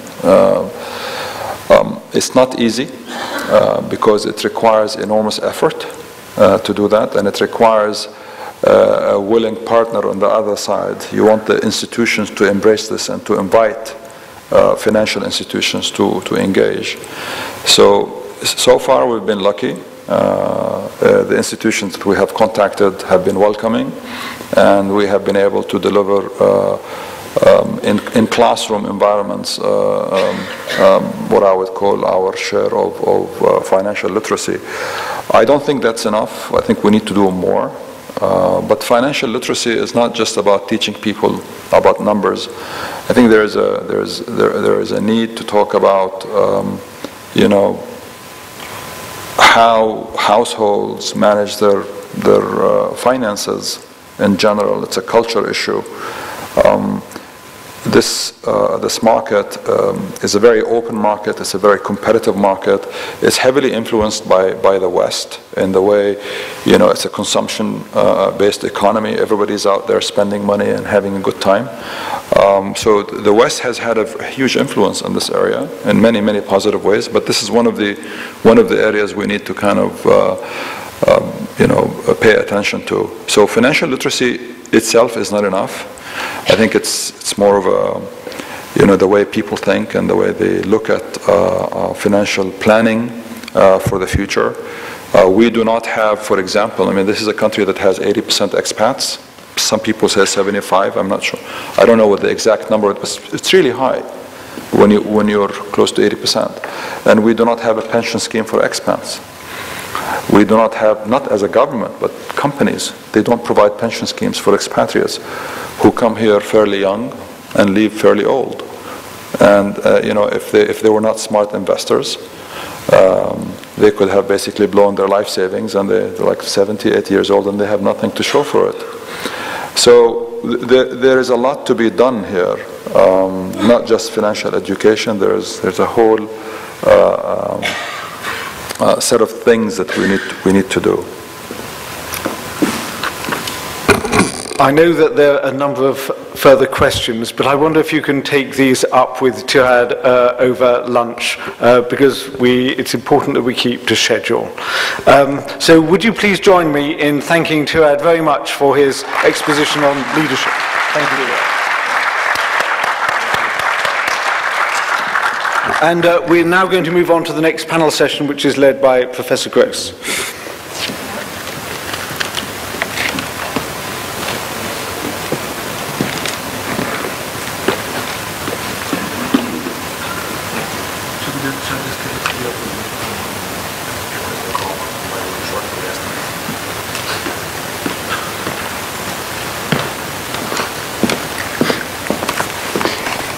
I was going to say good morning, but I guess it's good afternoon. I'm very pleased that the Cambridge University, or the Judge Business School program, has been moved from an original intended site elsewhere to our university, and I'm very happy that we have an existing collaboration with Cambridge University and the American University of Sharjah, and we're looking to pursue additional links and additional activities with the business school in particular at Cambridge. I want to introduce the individual panelists and ask them to come up and take their places on the floor here. But I will list them, or I'll comment about them in the order they're listed here, and then they're going to actually speak in a slightly different order because I was requested to follow a different sequence, but I'll introduce them in the order that they're listed. And I might say, just in defense of myself, when I looked at my bio sketch, it says I published several things with Oxford University Press, but I also did publish a book with Cambridge University Press on government business relations in the 21st century a few years ago, so I'm equal opportunity in that sense, and not biased against our current celebrants. Okay, so I'd like to introduce the people on this panel, starting with Professor Bakr Ibrahim, who is the Dean of the Business School at our sister university, the University of Sharjah, just down the street here in University City. If he would come on up now, I'll just introduce each person as they join me here, and then we'll start the panel once everyone's up. Dr. Ibrahim worked in Canada for many years before coming here to Sharjah. He was the Imperial Bank of Commerce, or CIBC, Distinguished Professor of Entrepreneurship and Family Business. He was at Concordia University for much of the time when he was in North America. He's written a large number of articles and books, particularly on the subject of entrepreneurship, and in fact he's the associate editor of the International Journal of Entrepreneurship and Small Business. So, welcome, Dr. Ibrahim. Second, Jane Davies.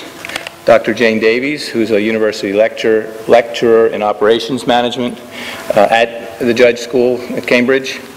Last year, she was awarded the Cambridge Judge Business School Faculty Award for MBA and undergraduate teaching, which means she's going to do an excellent job in speaking to us this morning, or this afternoon, I should say.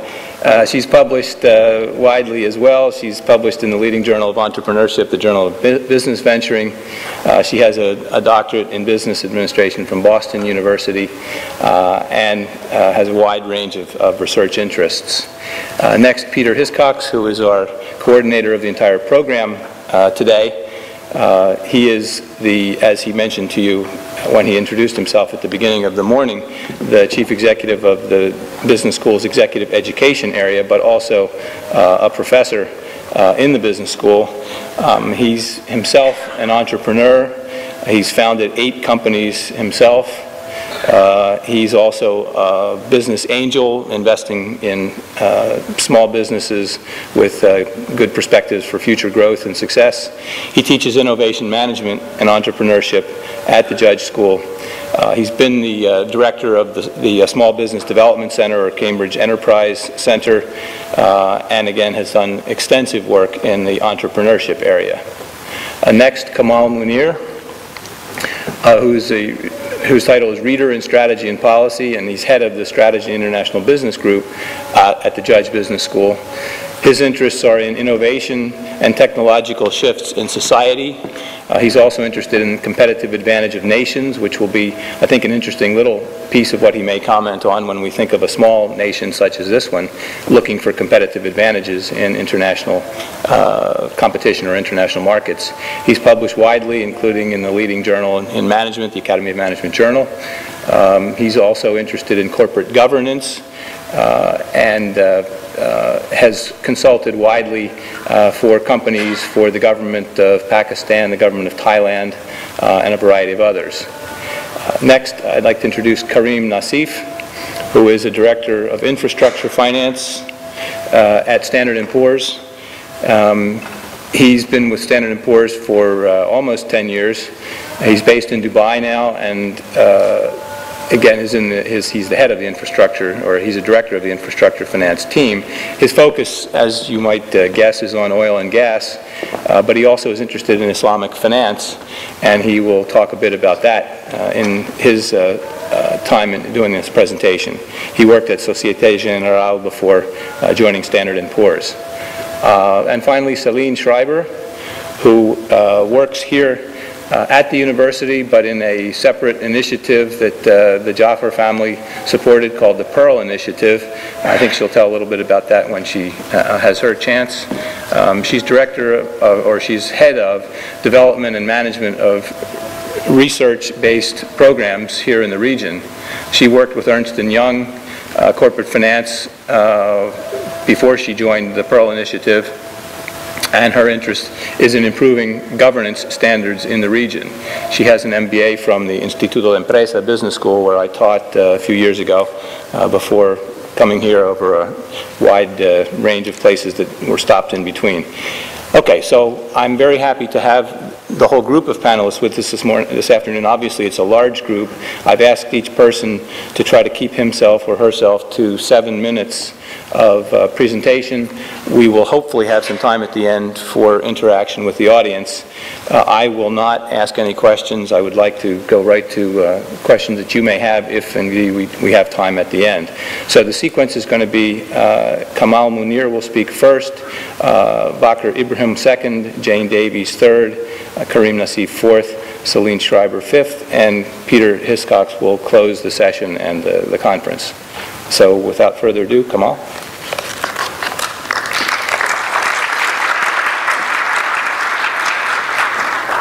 Okay, I hope this is working. Well, thank you very much, Robert. It's wonderful to be here in the Emirate of Sharjah, and particularly honored to be here at the American University of Sharjah. We discussed a number of challenges in the previous panel that the Emirates, GCC, and perhaps Middle East, although we haven't discussed the Middle East as a whole as much, face. But in surmounting these challenges, I think there are some things that we need to be mindful of, because they're worth appreciating in terms of what the region has accomplished already. And perhaps we need to think about what elements to preserve so that we don't end up throwing the baby out with the bathwater, as we make this journey of transition. And the UAE in particular, where we sit today, is particularly interesting from a research perspective, because a number of things leap out which defy some of the paradigms that we seem to have internalized in the West. The first one being the public-private debate, that we are constantly having, and you can talk more about that, having written books on business-government relations, that we constantly talk about, we should privatize everything, right? or the private enterprises that are not working now, we should renationalize them, right? I mean, so there's nationalization, there's privatization. If we are to privatize, sort of how do we go about it? And one of the things that we need to appreciate about this nation is that largely they seem to have developed a symbiotic relationship between the state and businesses and the private sector. Obviously, there are challenges there, and there are things that everyone will be unhappy with, whether you're in the state, you're in the private sector. The private sector is always pulling at the bit. That is the nature of the private sector. They like to push boundaries. They don't like to be regulated or constrained in many ways. So that challenge will perhaps become further accentuated when we begin to feel the true force of globalization, because it is beginning to erode the sovereignty or the potency of national level policies. The other thing I want to draw attention to that one can learn much from is the religion and commerce debate. In the West, once again, religion seems to have been cast aside because it seemed to impede the affairs of the state and of commerce. And here, once again, there's a very different relationship wherein much of the wisdom that religion offers, there has been an attempt to retain that. Tirad was speaking about Islamic finance. It is a paramount example of that. So in the wake of the financial crisis, for example, one of the things that people have been noticing a lot is the main principles behind Islamic finance.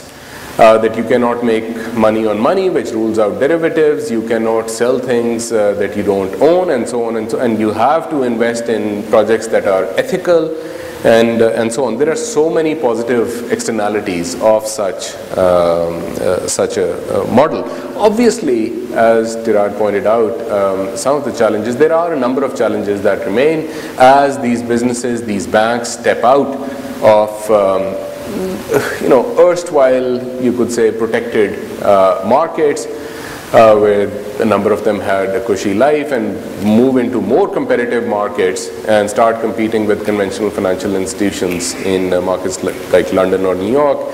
Then, of course, a number of challenges arise. But still, there is something of merit that needs to be seen there. One additional, of course, positive externality is the way the whole Islamic finance system is geared towards small and medium-sized enterprises. Now that solves a big problem that we are facing in the West right now, which is no bank is willing to lend to small and medium-sized enterprises. Okay? And so here's a whole financial system which is geared to that. And finally, the domination or the dominance of family businesses here, which is again something that is not paid enough, we don't pay enough attention to in the West. And with family businesses, I mean, you see a number of business groups. Some of the business groups were represented here in the earlier panel. And they tend to diversify. And again, in Western business schools, we tend to overemphasize, perhaps in my view, core competence. Just do what you are good at and let the shareholders diversify. Right? And here, the business group itself is diversified. So the nature of the business school and business group and their impressive performance during the financial crisis, for example, again is something that needs to be looked at more deeply. So here are, just a note of caution that as we are surmounting these challenges, some things that we don't want to throw out the baby with the bathwater. Thank you very much. Next, I guess we're just going to go right down the line here. So, Bakr. Thank you. First of all, I would like to tell you how much I'm honored to be with this great crowd, and I extend my thanks to the Judge School of Business, Cambridge University, as well as the American University to give me the opportunity to speak today. Thank you, Robert. The reality is that corporate governance of these businesses tend to be different because of the key characteristics of this type of businesses. And basically, a key characteristic that I would like to focus on is the dual identity of the family business. One day, or in the morning, you are a father, a CEO. In the evening, you are a father. Your son or your offspring may be the vice president of the company, and in the evening sitting on the dining table and discussing different issues related to the family. So on one hand you have the social system, the family, and on the other hand you have the business. Those two systems, if balanced well, mechanism, especially for privately held companies. Unlike the thoughts or the school of thoughts that say that because in a privately held company tend to have weaker governance system, I believe that internal governance system in privately held companies, in privately held family business could be really strong and could be even better than publicly held external governance system. Two bodies that I believe are critical to the effective running of corporate governance in a family business. Family council, and many families may not have a family council, but family council are key to successful family business, to an effective governance mechanism. The second area is the board, a balanced board of family and non-family. These two bodies, in my mind, have to work together in order to deal with key issues that are only unique to family business. And the first issue is succession. How we decide on succession to the next generation, if we want for the family to survive to the next generation.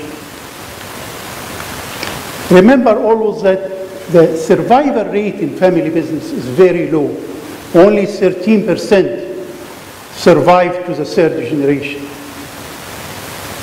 In addition to the succession issue, and I could talk forever about succession issue, and I know that succession is close to the heart of many people sitting in this room, but aside from the succession issue, there is the issue of retirement of the founder, the CEO, especially if the CEO is also the founder of the business. Critical, and I know many of us here may be skeptical about when it comes to retirement of the founder. We know that founders usually don't retire, they die on the job. The tenure of the founder of a family business is around 38 years compared with the tenure of a non-family business of 7 years for non-family business. So it can tell you retirement is key issue in corporate governance. How to convince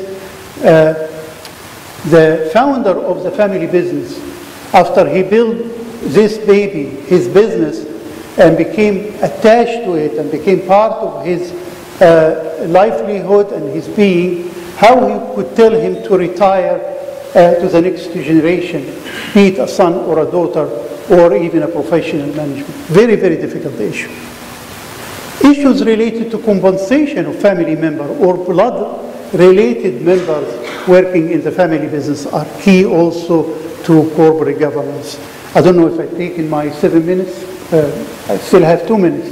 And another issue is the hiring of family members in senior position in management. If you ask investment analysts, they will tell you we don't touch family businesses. When I was in the States working with family businesses, they will tell me I will never touch a family business. Why? Because of the issue of hiring incompetent family members in senior position in management.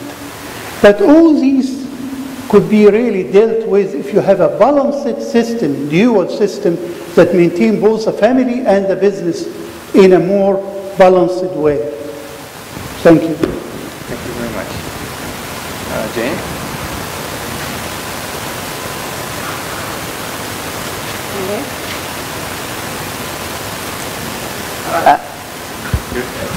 Yeah? Okay. Hello, everybody. It's my pleasure to be here today.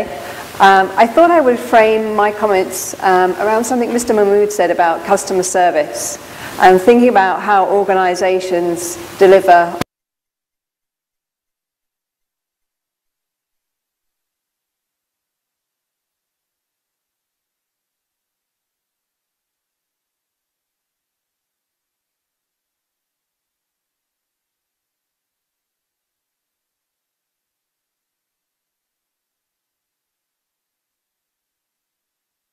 much harder than that, and as Mr. Mahmood was indicating, operations or service excellence is rare. And I could pick up on many of the points that have already been raised today about why that is: globalization, increased uncertainty, more complexity, higher interconnectedness, all make managing an excellent operation that much harder. But I thought I would pick up on one aspect that we've been exploring with companies, organizations I've been working with here in the Middle East, and that is actually observing an operation and the importance of actually getting down and looking at the detail that happens in practice. There's been a move to a lot of trends in collecting big data, a lot more information available and a lot of analytics, but I also want to sort of emphasize the importance of what actually happens on the front line and observing that. And what we've been doing with our participants is teaching them the tools and techniques for delivering operational excellence, and then working with different local organizations in the Gulf countries and taking the participants out to observe in practice what's been happening. So at the airport, at hotels, so sort of frontline service operations. And for them to go out and critique the services. And echoing Sheikha Badur's comments this morning, we get them to ask questions. Why is it being delivered this way? Why is this good? Why is this bad? How would we improve? And we noticed that actually this application of learning in practice has several benefits. One of the things, obviously, is the participants themselves get to actually put into practice within an organization what they will then take back to their own organizations. They present the results to the sponsoring managing company, who then, the comments from one firm was, oh, it was like having 50 mystery shoppers come and give us feedback. And I'll give you a couple of examples. We tell them to be critical of what they're going to observe. And so we had one group where it was in a hotel and was ordering breakfast for 7 within the group. And at the end of the meal, one of them went up to the waiter and said, oh, actually, I've forgotten my wallet. I don't have any money to pay you. And he said, it would be too embarrassing me to ask my guests. Would it be okay if I came later and paid you? And this restaurant didn't know the participants were sort of testing them, but they went and asked for advice, and they said, yes, if you leave your mobile phone number, you can come back and pay us later. And he said, no, we will trust you to come back. And they themselves were very impressed that this level of service was being offered to them. And when we fed back what happened to the managers, they were talking about how they empower their employees to react in these situations. So we get good learning from doing this experience, both from the participants and the firms we work with. Make one final comment. The other part is in this vein is the use of benchmarking. And one of the things that we promote at Cambridge is the Industrial Excellence Awards, where we look at different manufacturing organizations and comparing best practice. But also in the Middle East countries, we work with a number of organizations who are members of the European Foundation for Quality Management and are recognized as exemplars in their industry. So I wanted to sort of also raise the point, as well as sort of learning opportunities that you have from business and leadership, we also have a lot to learn from the exemplar companies in this region too. Thank you. Thank you very much. Kareem?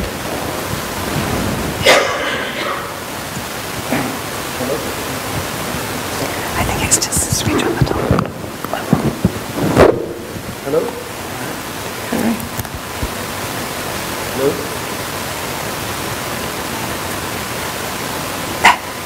Hello? Still not making much. Okay, better. Well, to speak with you today, it's an honor. I work at Standard & Finance and Infrastructure area, and I'm based here in Dubai, actually, in the DIFC. So if any of you are interested in what we do, please let me know, and we can arrange to introduce you to my colleagues. Essentially, we cover about 30 or 40 corporate and infrastructure and Islamic finance is a big part of the ratings that we I think that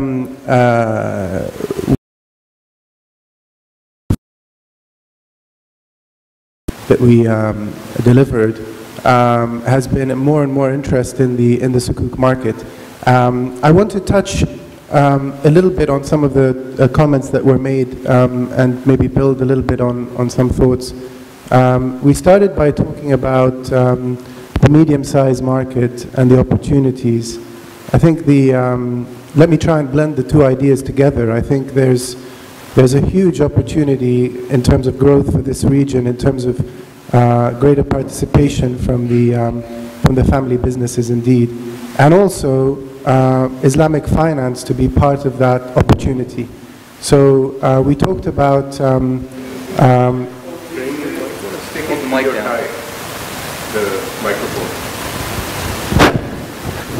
Is this better? Stick it to your collar or tie.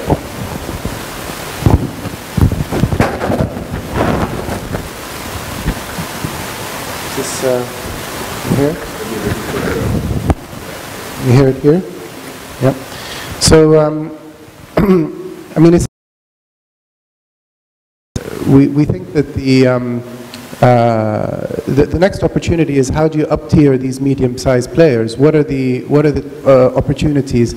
The bankers are realizing that they can't keep on lending just to the big government-related entities. That's not a way of developing their business. And the needs in the region are very significant in terms of infrastructure investment. Not all of it can be done by the big government-related entity players. And so we hear about the bankers wanting to up-tier their relationship with medium-sized companies. Now, how is this translating into tangible evidence? If you look at Dubai Investment Park, they issued a sukuk in the first quarter of this year, which was 10 times oversubscribed, a $300 million sukuk at 4%. And they're a double B rated entity, so below investment grade. Others are increasingly starting to think about following in the same footsteps. We had, of course, Majid Al Futtaim come and issue a perpetual sukuk last year, a hybrid type of sukuk. I think it's only the beginning, but it's the realization that these medium-sized companies can also be a part, can tap the capital markets, and the bankers need to follow. So, one of the advantages of this sukuk and the capital markets is it can almost put a pressure on the banks, to start to also up-tier their relationships with these medium-sized players and start to lend at more attractive terms. Is a way of getting these medium-sized players into the market, and that are always going to be better done by medium-sized players. If you look at the proliferation of the shale phenomenon in the US, most of it was done by small, nimble EPC companies, small, medium-sized companies here. The other thing is there are rules, as I say, lending caps that are being imposed which are supportive in this region, which really target the big government entities, basically telling the banks, look, you can't lend more than 25% of your capital to any single government-related entity. Now, this means the governments here, they don't want all the job to be done by the government entities. They want the job to be spread through the economy. So this is the great opportunity. Now is also a good opportunity in terms of pricing, because if you look at the yields generally, it's some of the best pricing that we've seen for borrowers in a very long time. I think the other part of it is generally succession. I think one of our panelists was mentioning, okay, this is all great, but what happens when you have medium-sized family companies that have been around for a long time and they have a succession issue? I think the role models are, entities like Majid Al Futtaim, where basically they didn't take that risk of there not being a succession. They brought in experience from our arrangements. They brought in some international expertise in terms of financial management and executive management. And within a few years, they were able to come into the capital markets. So I think that to summarize, I think there are great opportunities for medium-sized businesses. Islamic finance itself is a tool that can be used increasingly to help these businesses grow. And putting aside the medium-sized businesses, going back to the challenge itself, I mean, there's about $1 to $2 trillion of infrastructure financing over the next 20 to 30 years to be done in the GCC. And, Dubai and the GCC generally can be a pioneer because there is a lot of support for the industry. There are the needs. There is the track record of having done, the opportunity is there to use Islamic finance as one of the funding tools. It's not the only funding tool that can be increasingly used. The pockets of liquidity Adib mentioned is also very interesting. What we see is the reason some of the pricing on sukuk is getting so low relative to normal debt is that these pockets are hungry for sukuk assets and there just isn't enough supply. So great opportunity and to get more issuance out of the region. Thank you, Kareem. Salim? I think this is on. Yeah. Good afternoon, everybody. First of all, I'd like to thank the organizers for giving me the opportunity to speak here today, and I'm honored to be speaking among such a panel of people with so much experience, and I hope that I'll have a few interesting points to add. I'd like to start with saying a few words about the Pearl Initiative and our work. The Pearl Initiative is an The Pearl Initiative is a non-for-profit organization set up by the private sector and for the private sector in this region, in the GCC, to proactively implement higher standards of accountability and transparency. Try to focus. Is there a little issue? I think it's going on and off now. Okay, I'll just continue. So what we're trying to do is we're trying to focus on the business case of implementing such better governance practices within businesses. We believe that even if policies in general are very important, the ultimate driver for implementing better governance practices is the business case. The Pearl Initiative is supported by GCC business leaders, many of whom are actually at the helmet of family firms in the region, who are driven by the desire of building a community of businesses that drive the regional economy, where accountability and transparency play a fundamental role, and will drive innovation, investment, sustainable economic growth, and ultimately also job creation. In partnership with the UN Global Compact, we're developing a range of programs on a wide array of topics such as corporate governance, transparency, anti-corruption, responsible investment, and right now we're also running a relatively big program or large program on women in senior management and leadership positions, which obviously is one of these hot topics that we've been talking about. We are also trying to involve or reach out to students which we see as the future leaders, and to try to get them involved and think about transparency and accountability and integrity issues by getting them to write case studies as part of case studies competitions. We're just running one in the UAE, and a lot of AUS students actually participated, so we're very happy about that. And we're having the winners are going to be announced very soon. In general, all our programs are drawing from global best practices, but are aiming really at developing regionally relevant practices with very practical applications in the region. At PI, and I think this is particularly relevant to the context of the event today, we put a lot of effort into developing a knowledge base of case studies, regional case studies actually, of businesses in the region that are actually doing a good job in implementing governance.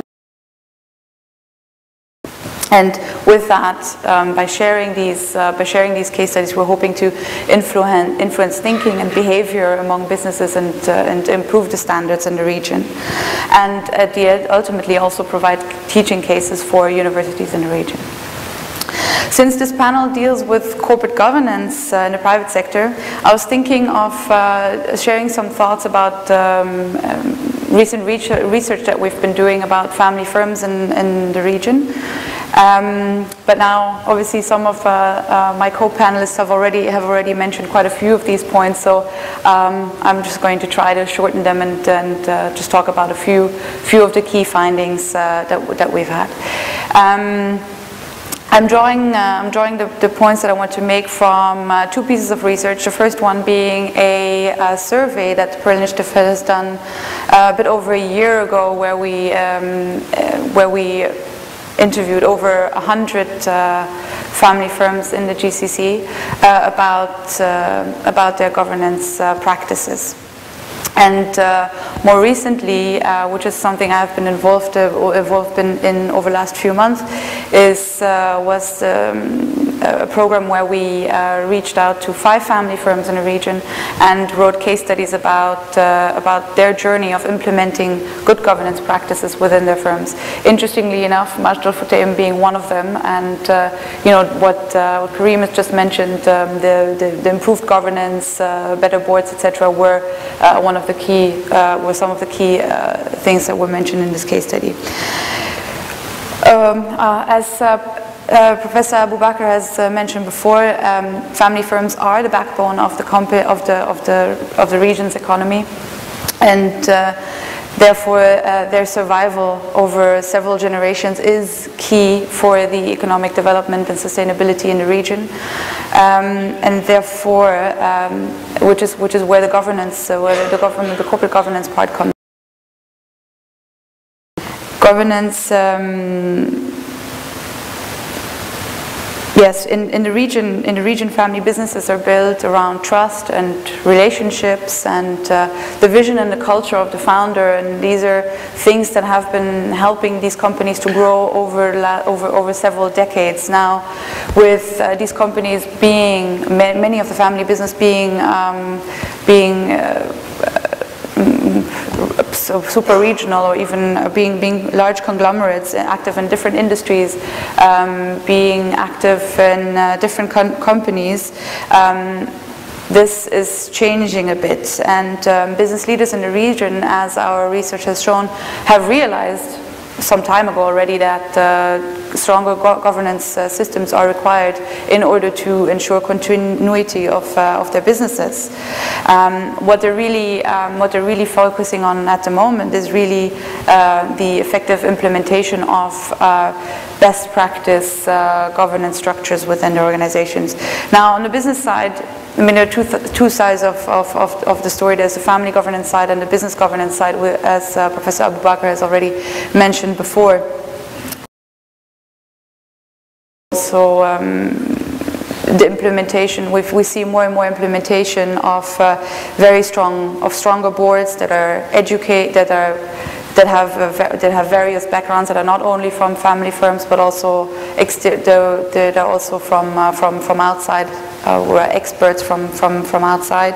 They're getting training on a regular basis. The board meetings are being more and more structured. Often we find a strict separation of ownership and management. The companies are putting in place transparent succession planning policies, and also stronger management control systems. All of this has proven, as Karim's mentioned before, to lead to better access of capital, but also talent, better strategic one of the things that I think is very important for the families is the better avoidance of, or making conflicts more manageable. On the family side, we've seen a more proactive approach of implementing family governance structures, which are governing the family, their role in the business, but also their wealth. We're talking about family constitutions, assemblies, the regulation of succession, of ownership, which is also an interesting topic, and where, for instance, the families are putting in share transfer and valuation mechanisms, the development of family offices, Sharia-compliant trusts, and charitable family foundations. All of this falls under the family governance. We've seen some issues, though. There are some issues that remain for the owners of the family businesses. They often fear the loss of control when it comes to implementing stronger boards. Ah, okay. All right, so that's I could go on forever. I will just finish with with 3 points that I found very interesting from this research, which is one of them. One of the key things that we found is that the tone at the of the companies is key in implementing good governance structures. We found that there's no one-size-fits-all approach for government systems in the region. They have to be tailor-made, and they have to adapt themselves over time. They have to be adapted over time. And then last but not least is that governance structure, corporate governance is a journey. It's a step-by-step process. And the systems are not static but evolve over time. And I'm going to go over to Peter with this. Thank you very much. Thank you, Celine. Peter. Am I on yet? Yes. I want to take up a theme that was discussed by a number of people on the first panel this morning, and that's entrepreneurship. This panel session title is "How can the private sector have greater impact?" Well, a large part of the answer there. Research has shown that entrepreneurship, establishing new business ventures, is critically important in ensuring growth in an economy, both in terms of new businesses, new jobs, better products and services, and that resulting in growth in the economy and wealth. Entrepreneurship takes many different forms. We can have new business startups, we have family firms that we've talked about. What we're really looking for are businesses that have high growth potential, that are going to grow rapidly, that are going to build great new products and services, and have international possibilities. In fact, really truly effective entrepreneurial businesses will be looking to be global from a very early stage. But then let me ask the key question. We all want this to happen, but what are the requirements to make entrepreneurship work? Is entrepreneurship just something that happens by chance, or can we stimulate and encourage it? Well, we've done a lot of work in Cambridge to study this. Cambridge is quite an interesting case study. If you looked at Cambridge 50 years ago, it was an interesting market town in a poor part of England with a great university. If you talk to people now about Cambridge, even before they talk about the university, they'll talk about it as the most important cluster of entrepreneurial businesses in Europe. Now, the university had been in Cambridge for 800 years, 750 years before this entrepreneurial cluster evolved. What caused it to happen? This has encouraged us to do research into trying to understand what makes entrepreneurship work, what encourages entrepreneurial clusters. And what we've found is the following. One, you can stimulate entrepreneurship. You can make it work. But you have to understand how to make that happen. Good words alone are not enough. You need to do more. It takes more as well than one single initiative. Right? You won't get entrepreneurship to work with just one funding scheme, one training program. What it needs is a whole series of linked initiatives, what we call the golden chain of entrepreneurship. And these initiatives need to be built together to build an ecosystem which encourages and supports entrepreneurship. So let me quickly run through the key areas that you need to get right. First of all, there's knowledge. If you want technology-based entrepreneurship, you need to have some source of deep knowledge. Research organizations, universities, government research centers, some area like that, which are producing new ideas, research-based, leading thought leadership in particular sectors. Now, entrepreneurship doesn't only relate to technology. We can have entrepreneurship in a whole range of other sectors, but those people still need to have effective management and business skills. If people don't have those skills or aren't trained in them, then the attrition rate, the level of failure in entrepreneurship is very high. So having the right knowledge base is critically important. The second area is we need a supportive infrastructure. What does that mean? Well, first of all, we need some obvious basics, good road, rail, telecoms infrastructure. Secondly, you need effective government support. That might be fiscal structures, so you don't tax entrepreneurs to death. It's not less of a problem here, but it has historically been a problem in Europe. We need support for investment in entrepreneurship, and that might mean, again, some fiscal support there. We need business leaders and government leaders who encourage success. And when people fail, they encourage them to get up and start again, and failure isn't seen as a failure for life. It's a lesson on the road to success. The third area is we need effective financial systems to be very early, friends and family. It also requires effective venture capital funding to help those businesses grow.